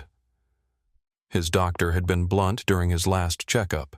His blood pressure, stress levels, and weight loss all pointed toward a health crisis if he didn't make changes. When the ceremony concluded, Thomas found himself surrounded by well-wishers and supporters. Among them was a face he didn't immediately recognize, an older gentleman in an airport maintenance uniform. "Mr. Bennett," the man said, extending a weathered hand. "My name is Robert Jackson. I worked maintenance here alongside your mother for 15 years. Thomas's expression registered surprise and then genuine pleasure. "Mr. Jackson, my mother spoke of you often. Elaine was the hardest worker I ever knew," Robert said, his eyes crinkling with the memory. "Always dignified, always proud of what she did, even when passengers walked right past her like she was invisible." Thomas nodded, remembering his mother's unwavering self-respect even in the face of others' disregard. "She taught me that dignity comes from within, but respect should come from others." "She'd be proud today," Robert said simply. "Seeing her name up there, knowing it will help change how people are treated in these skies." He glanced toward the windows where planes continued their choreographed dance of arrivals and departures. "She's watching, you know. Probably giving that little nod she always did when something was done right." The unexpected connection to his mother's world brought a wave of emotion that Thomas hadn't anticipated. He thanked Robert warmly, promising to stay in touch and perhaps gather more stories about Elaine's years at JFK. As the crowd dispersed and the observation deck returned to its usual function, Thomas lingered for a final moment, looking out at the runways where aircraft bearing the SkyDream logo now taxied alongside those of airlines that had once been just competitors, but were now partners in a shared commitment to respect. Jennifer joined him at the window. "The media coverage is extraordinary," she reported. "Every major outlet is running with the story. The narrative has completely shifted from CEO's overreaction to visionary leadership that transformed an industry." Thomas nodded, acknowledging the update without being defined by it. The public perception mattered, certainly. It created space for the actual work of transformation to continue. But the true measure of success wasn't headlines or accolades. It was the daily experience of passengers and employees across the aviation ecosystem. "The board just approved the final component of our cultural renewal initiative." Jennifer continued. "The Dignity Scholarship Fund will provide aviation career opportunities to underrepresented communities, including full funding for pilot training, maintenance, certification, and management education." This final piece had been particularly meaningful to Thomas, creating pathways for people like his mother to move from cleaning airport floors to occupying positions of influence within the industry. It wasn't just about changing how existing participants behaved. It was about changing who got to participate in the first place. "There's something else," Jennifer added, her tone shifting. "The board would like to meet next week to discuss your health concerns." Thomas wasn't surprised. His physical decline had become increasingly apparent. The weight loss, the constant fatigue, the barely concealed pain that sometimes crossed his face when he thought no one was looking. "They're worried," Jennifer continued. "We all are. You've given everything to make Protocol Zero work, but at what cost?" Thomas didn't answer immediately. The personal toll of the past 6 weeks had been substantial, not just physically, but emotionally and psychologically as well. The polarized public reaction, the death threats, the constant scrutiny, the weight of responsibility for 42,000 employees, and an industry-wide transformation. It had all exacted a price. "I'll talk to them," he finally said, "but not until the initiative is fully operational." As they prepared to depart, Thomas noticed a young black girl with her mother at the far end of the observation deck, watching planes with the same wonder he had once felt. Something in her expression, the pure joy of possibility, reminded him of what aviation represented at its best: the transcendence of boundaries, the connection of distant worlds, the expansion of human potential. In that moment, Thomas Bennett felt the full circle of his journey from the son of an airport cleaner dreaming impossible dreams to the industry leader whose principled stand had catalyzed meaningful change. Protocol Zero had been costly, controversial, and undeniably disruptive, but its impact now extended far beyond SkyDream to touch countless lives across the global aviation community. As he turned to leave, Thomas caught a final glimpse of a SkyDream aircraft lifting into the clear autumn sky, its wings gleaming in the morning sunlight. In his mind's eye, he could see his mother watching a similar plane decades earlier, whispering her modest dream, "Just once, I want to fly." Today, her legacy was helping ensure that everyone who entered that sky would do so with their dignity intact. It was a fitting tribute to a woman who had never sought recognition, but had taught her son the uncompromising value of respect for every human being. The Elaine Bennett Respect Initiative would carry that lesson forward, transforming not just procedures and practices, but the very culture of an industry that touched millions of lives daily. And it had all begun with a single courageous decision to stand firm when respect was compromised. Some principles, Thomas reflected as he left the observation deck, truly were non-negotiable. And standing up for those principles, even at significant cost, could create ripples of change that extended far beyond one's immediate horizon. The sky belonged to everyone. Today it was a little more accessible, a little more welcoming, a little more just. Have you witnessed a moment when one person's principled stand created positive changes that affected many others? Share your story in the comments below, and don't forget to like and subscribe for more inspiring stories of courage and transformation. The cemetery was quiet in the early morning light, dew still clinging to the grass as Thomas Bennett followed the familiar path to his mother's resting place. 6 months had passed since Protocol Zero, and he had come today on what would have been Elaine Bennett's 75th birthday to share the journey her legacy had inspired. He carried his father's worn leather briefcase, the initials TB barely visible after decades of use. Inside was a small collection of news clippings, photographs and letters, tangible evidence of how a principled stand taken 6 months ago had expanded into something neither he nor his mother could have imagined. Thomas moved more slowly than he once had, his body still recovering from the physical toll the past 6 months had taken. 3 weeks after the launch of the Elaine Bennett Respect Initiative, he had collapsed during a board meeting, his body finally surrendering to the relentless stress he'd been under. The diagnosis had been sobering extreme exhaustion, dangerously high blood pressure, and the early warning signs of heart problems. The board had been unanimous. Thomas would take a 3-month medical leave, effective immediately. In his absence, Hector Ramirez had stepped in as interim CEO, guiding SkyDream with steady competence while Thomas focused on his health. The forced rest had been difficult for someone accustomed to constant activity, but gradually Thomas had begun to heal physically and mentally. Now, returning part-time to his role as CEO, he had a new appreciation for the importance of sustainable leadership. Standing for principles didn't require sacrificing oneself entirely. Finding the simple headstone, Thomas set down a bouquet of white lilies, Elaine's favorite, before taking a seat on the small bench he had installed years earlier. This was his ritual, these private conversations with the woman whose values had shaped his life and ultimately an entire industry. "Hello, Mama," he said softly. "I brought some things to show you." From the briefcase, he withdrew a magazine cover featuring the Elaine Bennett Respect Initiative, now implemented across 23 airlines, serving over 800 million passengers annually. The article described the initiative as the most significant cultural transformation in aviation history, originating from a single act of principled leadership.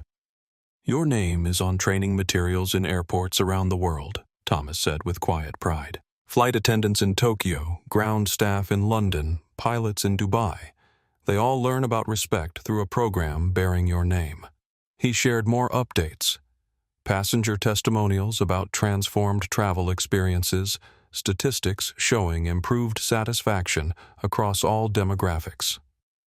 Industry awards recognizing the initiative's impact. SkyDream itself had recovered fully from the financial impact of Protocol Zero, its stock now trading at an all-time high, as passengers increasingly chose the airline known for its authentic commitment to human dignity.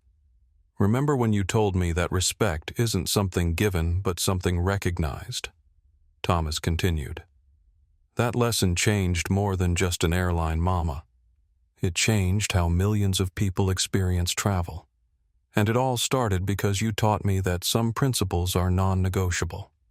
A gentle breeze stirred the cemetery's trees, sending dappled light across the headstone's simple inscription, "Elaine Marie Bennett, 1950 to 2015. Her dignity lifted others." Thomas fell silent for a moment, remembering his mother's quiet strength, her unwavering self-respect even when others failed to see her value. She had cleaned airport floors with the same care and attention that surgeons brought to operating rooms, believing that all work had dignity when performed with integrity. "There's something else," Thomas said, finally withdrawing a letter bearing official government seals. "The Department of Transportation is establishing new regulatory standards based on the Respect Initiative. They're calling it the Bennett Framework Minimum Standards for Respectful Treatment that will apply to every airline operating in U.S. airspace."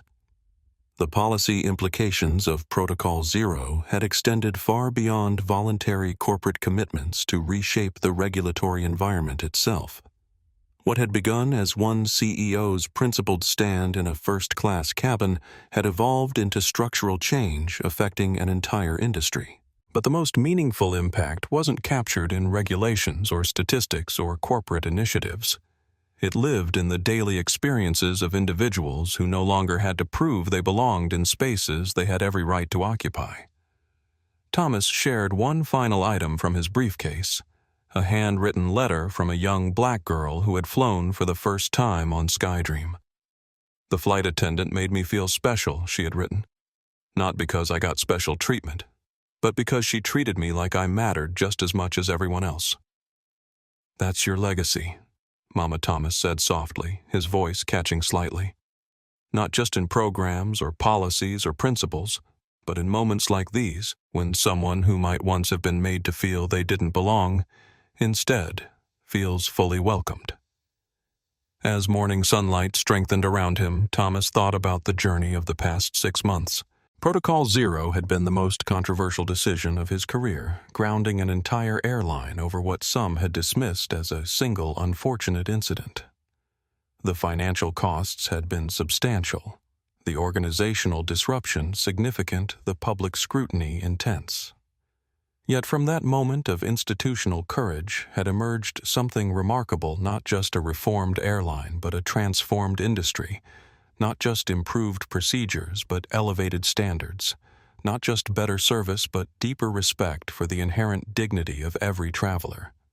The personal cost had been high as well. Thomas's health had suffered his resilience tested by the polarized reactions and the immense pressure of leading such a visible transformation.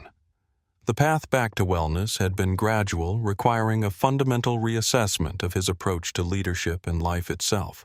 But sitting here now in the quiet cemetery where his mother rested, Thomas Bennett felt a deep sense of peace that transcended both the professional accolades and the personal challenges of the past 6 months. He had honored his mother's legacy not just through words, but through actions that had changed lives. Thomas closed his briefcase, the weathered leather a reminder of continuity across generations. His grandfather's determination, his father's diligence, his mother's dignity, his own commitment to carrying their values forward. "I kept my promise, Mama," he said, rising from the bench. "I built an airline where you would have been welcomed, respected, valued, where everyone is. And now that vision has gone far beyond anything we could have imagined." As Thomas walked back through the cemetery toward the waiting car, he moved with the unhurried pace of someone who had learned that principles endure even when we pause to care for ourselves. His partial return to work reflected a new wisdom that sustainable leadership required balance, that standing for values didn't necessitate personal sacrifice to the point of collapse. The morning sun caught the worn leather briefcase, illuminating the faded initials that had witnessed his journey from the son of an airport cleaner to an industry leader whose principled stand had changed far more than just an airline. In that golden light, Thomas Bennett carried forward not just his mother's legacy, but the enduring truth she had lived by: dignity, recognized and respected, lifted everyone higher than any aircraft could fly. If this story touched your heart, please like and subscribe to our channel. Your support helps us bring more inspiring true stories to light. Share your own experiences standing up for respect in the comments below. We read every comment and would love to hear from you. And don't forget to hit that notification bell so you'll be the first to know when we release our next powerful story of courage and transformation that's changing our world for the better.